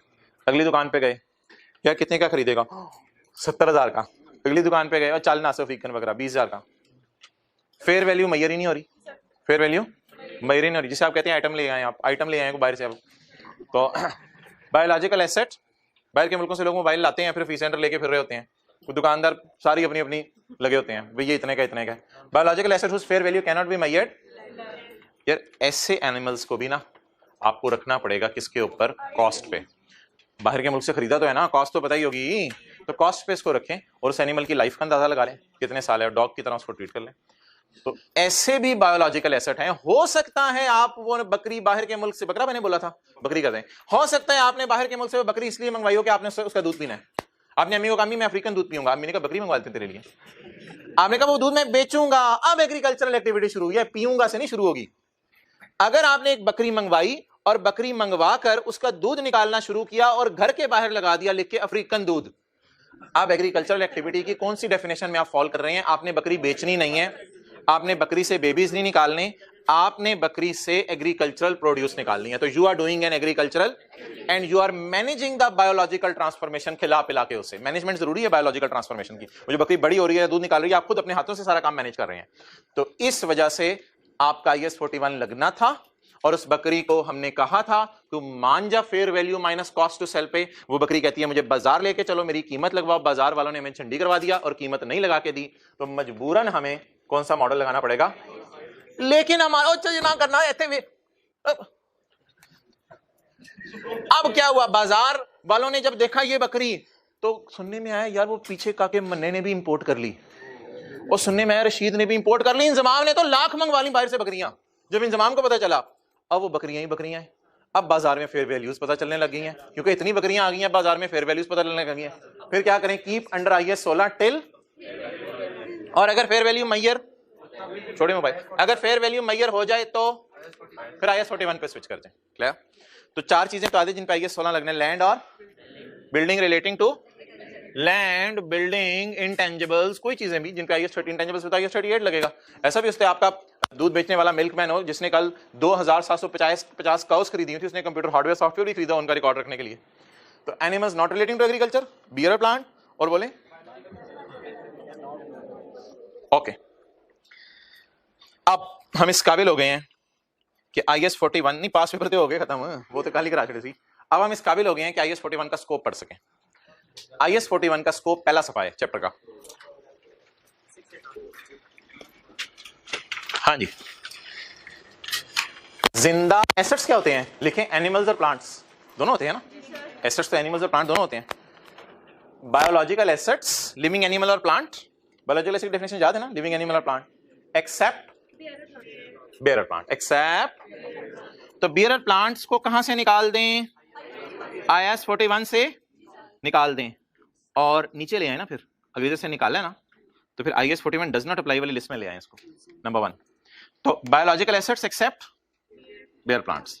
Next, agricultural produce at point of harvest, agricultural produce at point of harvest. Wool for, wool from, milk from, mangoes from trees. Government grants for agriculture, ये भी पढ़ना है हमने। IS 41 does not apply to harvested agricultural produce. Harvested या at point of harvest, after point of harvest. आपको क्या लग रहा है एट पॉइंट ऑफ हार्वेस्ट और आफ्टर हार्वेस्ट? नहीं, अब मैं लफ्ज बोलने लगा हूं हार्वेस्टेड। कौन सी लग रही है? हार्वेस्टेड। आफ्टर हार्वेस्टेड में कौन सा स्टैंडर्ड लगेगा? हाईएस्ट। और एट पॉइंट ऑफ हार्वेस्ट पे? अच्छा जी, next land relating to agriculture activity. Next bearer plants related to, however IS 41 does apply to the mangoes. IS 41 does apply to the, लिख ले, mangoes on those bearer plants. वो जो plant के ऊपर mangoes लगे हुए हैं उनको पॉइंट ऑफ हार्वेस्ट पे किस पे मेजर करेंगे? IS 41 fair value minus cost to sell. और इंटेंजिबल्स अगर आपने कोई खरीदे हुए हैं तो उन पे तो ये स्टैंडर्ड नहीं लगेगा। कौन सा लगेगा? IS 38। पहला पेज ओवर हुआ, अगले सफे पे आए, दूसरा पेज ओवर हुआ, दूसरे सफे, तीसरे सफे पे आए। नहीं ओवर नहीं हुआ यार, इसमें ज्यादा ओवर हो गया। नोट, तीसरे सफे के एंड पे नोट पढ़ लें, ये अभी भी कराया, पढ़ ले नोट, अभी भी करवा दिए। समझ आ गया? Fair value can not be measured the biology. अच्छा एक बात सुन लें, स्टैंडर्ड में ऐसा कोई कॉन्सेप्ट नहीं है कि एग्रीकल्चरल प्रोड्यूस की फेयर वैल्यू मेजर ना हो रही हो। स्टैंडर्ड बनाने वालों ने बड़े गौर से सोचा यार दूध की तो फेयर वैल्यू पता चली जाएगी, जहां मर्जी की काऊ का हो, जिस मर्जी के इलाके का हो, काऊ की तो जो दूध निकला है उसकी भी फेयर वैल्यू पता चली जाएगी। और अगर आपने काट के उसका मीट कर दिया है तो वो भी कसाई के पास ले जाए, उसकी भी फेयर वैल्यू पता चली जाएगी। इसलिए स्टैंडर्ड बनाने वालों ने सोचा था कि एग्रीकल्चरल प्रोड्यूस भी ऐसी होती हैं जिनकी फेयर वैल्यू ना हो, तो वो इस नतीजे पे पहुंचे थे कि एग्रीकल्चर प्रोड्यूस तो सारी फेयर वैल्यू पता चली जाती है, मैंगोज हों उतार लें तो फेयर वैल्यू पता चल जाएगी, कोई मसला नहीं। तो ये मसला किसमें है? बायोलॉजिकल। यार बायोलॉजिकल एसेट और जब मैं एग्रीकल्चर प्रोड्यूस बोला करूं ना तो please you should keep in mind, आपको ये रखना चाहिए बायोलॉजिकल एसेट्स एग्रीकल्चरल प्रोड्यूस। तो there is no concept in agricultural produce कि मैं क्या सोचूं कि इसकी फेयर वैल्यू मेजर नहीं हो सकती, ऐसा कोई कॉन्सेप्ट नहीं है। ये कॉन्सेप्ट सिर्फ किसमें है कि फेयर वैल्यू मेजर नहीं हो सकती? Biological asset. याद रखने के लिए बार बार लिख लिया करें यहाँ पे। अफ्रीकन क्या कहते हैं बकरी को इंग्लिश में? Goat, African goat. If fair value cannot be measured of African goat, it should be measured at cost. नीचे मैंने पढ़ाया था आपको, लेकिन वहां तो मैं अपनी समरी करा रहा था, ये स्टैंडर्ड में है। If it cannot be measured at cost, तो if fair value cannot be measured, the biological asset should be measured at cost minus accumulative depreciation minus accumulative impairment. यार इसमें भी वही कॉन्सेप्ट है कि वो आपने जो गोट थी ना, इसको अटेंटिव करो, वो जो गोट थी ना उसके मुंह पे आपने पट्टी बांध के हैंड बैग में जहाज में रख ली थी और थोड़ी थोड़ी देर बाद उसको सांस दिलवा रहे थे आप। तो जैसे ही वो एयर होस्टेस गायब होती थी आप थोड़ा सा उसको सांस दिलवा लेते थे। तो इस तरह आप छोटी बेबी गोट रख के ले आए।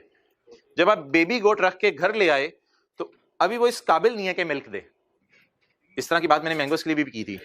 तो उस बेबी को, साया देखा करें, उस बेबी को बड़ा होने दे। जब वो बेबी मैच्योर होगी, बालिग होगी और दूध देने लग गई, तो उस वक्त से उसको उससे पहले उसको डेप्रिशिएट नहीं करना। वो माइंड कर जाएगी बेबी को डेप्रिशिएट कर रहे होंगे, बेबी चपेड़ मारेगी, यार अभी तो मेरा बड़े तो होने तो यार, फिर डेप्रिशिएट कर, अभी तो मैं जवान हो रही हूँ। तो डेप्रिसिएशन कब शुरू होगी इसकी? When it is matured. आप लाए किस में है? हैंड बैग में रखे। बेबी किसको लाए हैं? बेबी बकरी को लाए हैं। अभी वो मैच्योर, खिलाएं पिलाएं, मैच्योर करें, जब से दूध देने लग जाए अब सोचें अच्छा अब दूध देने लगी है। उसने कहा एक ही है, हमने कहा अच्छा सॉरी दूध ही है। तो उसने कहा अच्छा चलो अब हमने कहा अच्छा वैसे तो कितना अर्सा रहेगी? कहती है अब मैं इंशाल्लाह 7-8 साल ही, ज्यादा नहीं। तो बस ठीक है, अब मैच्योर हो गई है, मैच्योर होने के बाद 7-8 साल उसकी लाइफ ले लें और depreciation will start when it is matured. A fair value is a fair value is subsequently, लेकिन अगर बाद में फेयर वैल्यू मिल जाए उसकी, हमारे देखा देखी लोग भी बेबीज लग के हैंडबैग में आने लग जाए, तो you will switch back to less cost to sell. जब तक वो है मैच्योर नहीं हुई। गवर्नमेंट ग्रांट्स नोट करें जी, गवर्नमेंट ग्रांट्स जल्दी जल्दी जल्दी।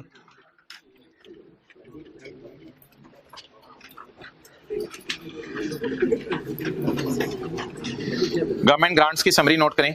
पहले थोड़ा सा मैं बड़ा कर रहा हूं इसको। ये पेज अगला पेज है यार किताब का, और जगह भी है, शुक्र है उस पेज पे। सफे की हेडिंग ही गवर्नमेंट ग्रांट्स है।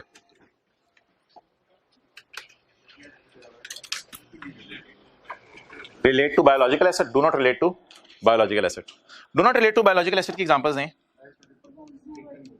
नहीं नहीं नहीं नहीं यार, अफ्रीकन को बायोलॉजिकल एसेट है, लैंड, बिल्डिंग, इंटेंजिबल।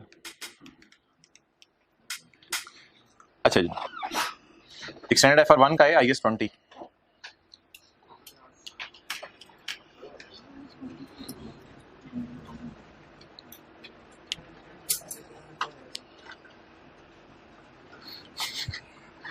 आप किस इलाके से हो?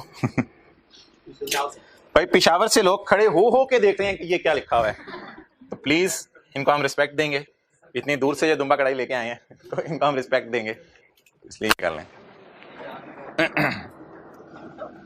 ये बात ना, और ये तरीका बिल्कुल गलत है, और ये अल्लाह को भी पसंद नहीं है कि कोई इलाके वाला बंदा आए ना, ये माशाल्लाह उस इलाके से है जहाँ सोन हलवा अच्छा मिलता है, यानी अगला भी समझ जाता है कि ये मुझे क्या कह रहा है। तो इसको शरीयत में कहते हैं ज़बान का सवाल दिल का सवाल, और अल्लाह को ये बिल्कुल पसंद नहीं है। तो प्लीज़ ऐसी बातें मत किया करें। ओके, मैंने समझाने के लिए। ओके, तो come back to the point. आपने फार्म हाउस है, फार्म हाउस के लिए आपने खरीदनी है लैंड जिस पे आप फिर जानवर खरीदेंगे, और जानवर खरीद के जो है वो उनका मिल्क निकालेंगे, यानी आप एग्रीकल्चर एक्टिविटी कर रहे हैं। अगर आपने लैंड खरीदी है ना, लैंड, तो हुकूमत ने कहा छोड़ो यार लैंड मेरी तरफ से, तो यार ये बायोलॉजिकल एसेट नहीं है लैंड। तो लैंड खरीदी आपने नहीं, हुकूमत ने दे दी, ग्रांट कर दी आपको, तो इस पे कौन सा स्टैंडर्ड लगेगा? IS 21।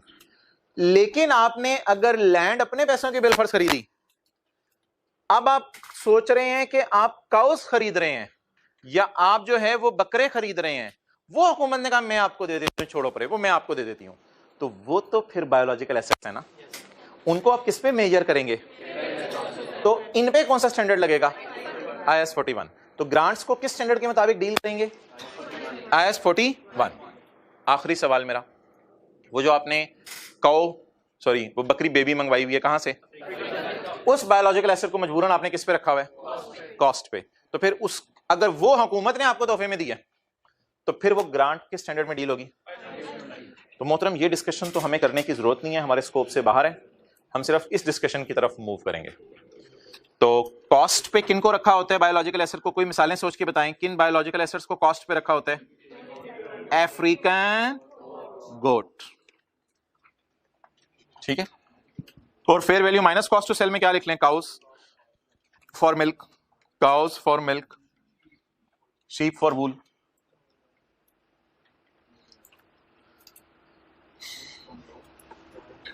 अच्छा, ये जो IS 41 में गिरने वाली, IS 41 में फॉल करने वाली, जिसे आप कह सकते हैं IS 41 में फॉल करने वाली ग्रांट्स हैं, ये कंडीशनल भी हो सकती हैं, और तो बस सादा सी बात यार, कंडीशन क्या है वो छोड़ें, अभी मैं पढ़ाता हूं। अनकंडीशनल का उर्दू में मतलब बताएं। हुकूमत ने ग्रांट देते हुए कोई शर्त नहीं लगाई, ऐसी ग्रांट को फौरन P&L में डालेंगे। और अगर हुकूमत ने कोई शर्त लगा दी है तो फिर शर्त जब पूरी होगी तब उसको P&L में डालेंगे। चलें जी पढ़ें। गवर्नमेंट ग्रांट्स, लेकिन कौन सी वाली? IS 41 वाली। They can be of two types, number 1 and number 2। For example the entity कौन होता है? Businessman. May be asked not to engage in a specific, उसे कह दिया जाए भाई ये काउस तो खरीद लो तुम, लेकिन इनको बेचना नहीं है, वो दूध तो निकलेगा ना, अब इनको बेचना नहीं है, हाँ बस इनका दूध बेचना तुम, ठीक है, 10 साल तक बेचना नहीं है इनको, कोई भी शर्त लग सकती है। अनकंडीशनल ग्रांट की ट्रीटमेंट बताएं। Should be recorded as an income when it becomes, यार रिसीव होना जरूरी नहीं है। हुकूमत ने आपको कहा कि मोहतरम आपको मैं ग्रांट देने लगी हूं, मैं आपसे वादा कर लेती हूं, तो आप इनकम बुक कर लें। रिसीव होने का वेट करें या जब हुकूमत ने वादा कर लिया तभी इनकम में डालें। ओके, कंडीशनल ग्रांट कब इनकम में डालें? जब कंडीशंस क्या हो जाएं? मीट हो जाएं। अच्छा, if biological asset has been measured at cost, African goat, if biological asset is measured at cost then requirements of IS 20 should be applied. अच्छा जी, अनकंडीशनल ग्रांट की एंट्रीज बताएं। कैश, रिसीवेबल, डेबिट और P&L credit. Conditional grant को यार income नहीं credit कर सके तो अब लाइबिलिटी हो जाएगी ना, वो क्या करेंगे? लाइबिलिटी टू फुलफिल कंडीशन समझ लें, जो मर्जी लाइबिलिटी की नेचर समझ लें। लाइबिलिटी का लफ्ज मुश्किल लग रहा है तो लाइबिलिटी टू फुलफिल कंडीशन समझ लें, अगर ये लफ्ज आपको मुश्किल लग रहा है लाइबिलिटी का, तो कैश, डेबिट, लाइबिलिटी, और जब वो कंडीशन हम पूरी कर दें लाइबिलिटी, डेबिट, ये बात अभी छोड़ें। On 2 January 2019, government gave us grant of 5 lakh. Government said that you are supposed to grow wheat for 5 years. आपने wheat काश्त करनी है कितने साल तक, इसलिए गवर्नमेंट ने हमें पैसे दिए, लैंड वगैरह के लिए नहीं दिए. At the end of first year, that is 31 December 19, wheat was grown as required. अभी साल गुजरा है. अब बता दें पूरी ग्रांट को इनकम में डालें या स्ट्रेट लाइन बेस पे इनकम में डालें? हाँ, जैसे स्ट्रेट लाइन बेस पे डेप्शन रिकॉर्ड होती है, स्ट्रेट लाइन बेस पे इनकम भी रिकॉर्ड होती है. तो अब बता दें जब 5 लाख मिलेगा तो क्या एंट्री करेंगे? Cash debit liability to grow wheat credit. Cash debit liability to grow wheat credit. और जब साल गुजर जाए liability to grow wheat debit और इनकम क्रेडिट. कितने से? 1 लाख से. ये कौन सी ग्रांट है? Conditional, unconditional? कंडीशनल.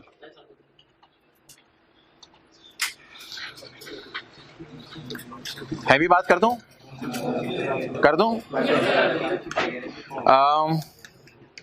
31/12/19 घबराएंगे तो नहीं? 31/12/19 इनकम में कितना जाएगा? 1 लाख. 31/12/19 बैलेंस शीट में नॉन करंट लायबिलिटीज में और करंट लायबिलिटीज में लायबिलिटी जाएगी. हिम्मत करें, हारनी नहीं है हिम्मत. लायबिलिटी क्रिएट कितने पे हुई? 5 लाख पे. कितना काम कर लिया? Carry down of liability. Please हिम्मत थोड़ी. कैरी डाउन ऑफ लायबिलिटी कितने का लायबल फील कर रहे हैं, यानी कितने साल तक और व्हीट ग्रो करनी है? 4 साल.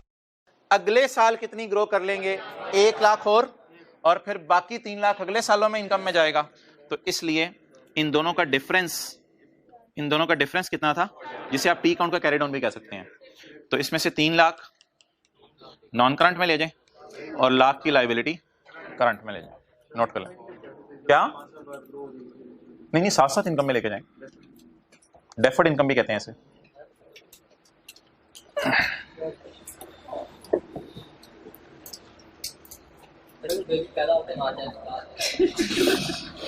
क्या बेबी पैदा होते मर जाए तो जन्नत में जाकर ये पूछ?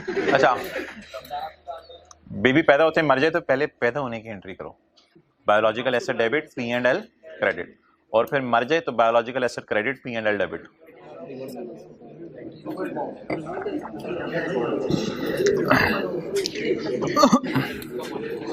ये 2 फिक्रे बार पढ़ें. ये स्टैंडर्ड के फिक्रे हैं, ये एमसीक्यूज में आए हुए हैं. अनकंडीशनल ग्रांट को कब इनकम में डालना है? When the grant becomes. और कंडीशनल वाली को कब इनकम में डालना है?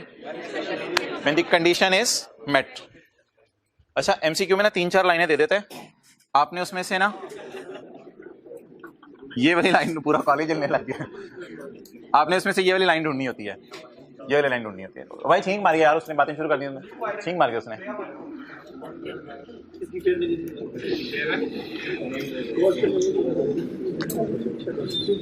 Page number 693. All is done. Disclosures page 693. Disclosures इसके कोई ऐसा है नहीं जो हमने बनाने हैं, बस पढ़ने हैं. कल की क्लास के स्टार्ट में मैं इसके पैरा नंबर्स आपको बता दूंगा जो स्टैंडर्ड के अंदर मौजूद हैं. डिस्क्लोजर्स क्या होंगे? द एग्रीगेट गेन और loss arising on initial recognition पे भी गेन लॉस आ जाते हैं, वो लॉस आते हैं आमतौर पे. And from the change in fair value, जो ईयर एंड पे होती है, आपको पता है ईयर एंड पे. कुछ थोड़ा सा लिखते रहा करें ईयर एंड पे. हाँ लगे होते हैं घर में जाके बाबा लगे होते हैं. आगे चलें जी. A description of each group of. मुख्तलिफ ग्रुप्स हमारे पास हो सकते हैं. मिसाल के तौर पे यार आज तू खलो जा, बीफ कैटल ते डेयरी कैटल ते फर्क दस. खलो जा. Beef cattle dairy cattle kasai.com milkman.com. Have a seat. Fruit trees, हाँ आप कह रहे होंगे फ्रूट ट्रीज जो हैं वो हमारे बियर प्लांट हैं, लेकिन कोई मसला नहीं. आप डिस्क्लोजर में तो बता दें कि हमारे पास फ्रूट ट्रीज भी हैं और वीट प्लांट्स भी हो सकते हैं हमारे पास. मिसालें दी हैं. Information about biological assets whose title is restricted और डेटर प्लेज्ड एज सिक्योरिटी. मिसाल के तौर पे किसी बंदे से आपने लोन मांगा तो उसने कहा मैं लोन नहीं दूंगा. यार ये जो वो गाय खड़ी है ना और इसके साथ उसकी जो 3 बहनें हैं, ये 4 सिक्योरिटी रख ले. ये 4 सिक्योरिटी के तौर पे ये चारों बेच दी. तो commitments for development of biological asset, आपने कोई कमिटमेंट कर लिया है कि मैं आप लोगों को बायोलॉजिकल एसेट्स दूंगा बेचने के लिए, कुछ भी फॉर एक्विजिशन समझ लें, एक्विजिशन की मिसाल ले लें, आपने किसी से वादा कर लिया कि मैं तुमसे 10 गाय खरीदूंगा, तो यूजर को बता दें commitment for buying biological asset, कर लिए या करेंगे, commitment for buying biological asset. Financial risk management, financial risk management क्या हो सकता है कि आपके नहीं फाइनेंशियल रिस्क ये होता है कि आपकी बाहर के मुल्क में जानवर हैं, बाहर के मुल्क में आपके जानवर हैं, तो फाइनेंशियल रिस्क क्या है, करेंसी ऊपर नीचे हो रही है, तो इसको मैनेज किया जाता है हेजिंग करा के, जो हमारे सिलेबस में नहीं है। हेजिंग समझ लें इंश्योरेंस टाइप कोई चीज है, तो आपको अगर कोई रिस्क है गाय से, फाइनेंशियल रिस्क तो से कैसे मैनेज कर रहे हैं, तो लिख लें इंश्योरेंस करा के मैनेज किया जाता है, आपके लेवल की बात। वैसे हेजिंग एक लफ्ज होता है। नेक्स्ट रिकॉन्सिलिएशन, अभी सुबह सुबह बनाई है, opening assets, purchases, bond sold, change in value, purchase, sale, harvesting. और हार्वेस्टिंग क्या मतलब, हार्वेस्टिंग तो रिकॉन्सिलिएशन में जाती, लेकिन काऊ को कट कर दिया जाए और ज़िबा कर दिया जाए तो फिर तो कम हो जाएंगी ना। ये हार्वेस्टिंग शायद वो वाली बात हो रही है कि काऊ को ज़िबा कर दिया, हार्वेस्टिंग। और इन द एंड IAS 41 इनकरेज करता है फॉरेन एक्सचेंज डिफरेंसेस, तो उन्हीं जानवरों पे आएंगे ना जो बाहर के मुल्क में है। IAS 41 encourages entities to separate the change in fair value less cost to sell between the change due to physical reasons and due to price. Disclosures, if fair value cannot be measured, लिखें African गोट। African गोट के क्या disclosure देने हैं, additional नहीं, IAS 16 वाले नहीं, इधर ही नहीं। Additional disclosures are as follows, description of the African गाउ, एक्सप्लेनेशन ऑफ द, मंगवा ली थी और पाकिस्तान में है कोई नहीं, तो अब क्या करें इसका, कहां से फेयर वैल्यू लगवाएं, नहीं पता चल रही। If possible a range with in which fair value लाए, ये लाए झूठ वाला नहीं है, तो 10,000 से 25,000 के दरमियान फेयर वैल्यू है लेकिन लग नहीं रही और गोट भी नहीं बोल रही। डेप्रिसिएशन मेथड, गोट से मैंने पूछे, कहती मैं शुरू वाले सालों में ज्यादा दूध दूंगी, आने वाले सालों में कम देने लग जाऊंगी, तो मैंने WDV मेथड पसंद किया। Useful life, gross carrying amount जिसे कॉस्ट कहते हैं, एंड अकोमोडेशन साल के शुरू में और साल के एंड पे। ये लिख लें, मुझे PPE का नोट बनता था वही सारा, IAS 16 वाले हैं लेकिन लिखे इसने जरा लगे। If the fair value of biological asset previously measured at cost now becomes, पहले नहीं अवेलेबल थी फेयर वैल्यू, अब पता चल रही है, तो certain additional disclosures are required. लेकिन वो डिस्क्लोजर किधर हैं, कहाँ हैं, पता नहीं आई कि आपने क्यों नहीं डाले। Certain additional disclosures are required, वो किधर हैं, कहाँ हैं, ऐसे हल्का सा क्वेश्चन मार्क लगा लें फॉर एवर, यानी इस क्वेश्चन मार्क को मैं रिजॉल्व नहीं कराऊंगा, वो डिस्क्लोजर किधर है एडिशनल, यहां तो नहीं दिए हुए, काश दे देता। आखिरी चीज बोले, government grant, nature of grant. Nature of grant क्या थी, वीट के लिए दी थी, वीट के लिए दी थी ना, और अनफुलफिल्ड कंडीशन क्या थी, 4 साल की, और फुलफिल कितने साल की होगी थी, और अनफुलफिल्ड 4 साल की थी। Significant decrease expected in level of grant, दूसरे साल के एंड पे हमें पता चला कि वीट में ये मेरा काम नहीं है, मुझे नहीं वारा खाता वीट बनाना, तो अब बताएं ग्रांट वापस करनी पड़ेगी या जेब में डाल लूंगा, तो सिग्निफिकेंट डिक्रीज एक्सपेक्टेड है। अब क्या एक्सपेक्टेड है, वो ग्रांट मुझे वापस करनी पड़ेगी या जेब में डाल लूंगा, वापस करनी पड़ेगी। अगर ऐसा कोई सिनेरियो बन जाए तो यूजर को बता दें, या कोई नहीं 3 लाख को लायबिलिटी में पड़ा रहने दें जो भी निकाली है, यूजर को बता दें। ओके अच्छा यार, आपके जहन में क्या आ रहा है, अब एक जो पूरे स्टैंडर्ड की आपके जहन में पिक्चर बनी है कि PPE में क्या आता है, अब से आंखें खोल के फाड़ के देखते रहें। मैं अगले सफे पे आ गया हूं, बैलेंस शीट। PPE में क्या आता है, bearer plant, example given mango trees. और IAS 41 में क्या आता है, dairy cattle, sheep for wool, ये किस में आएगा, ये PPE है, बियर प्लांट। और ये क्या है, क्या, नेक्स्ट करंट एसेट्स।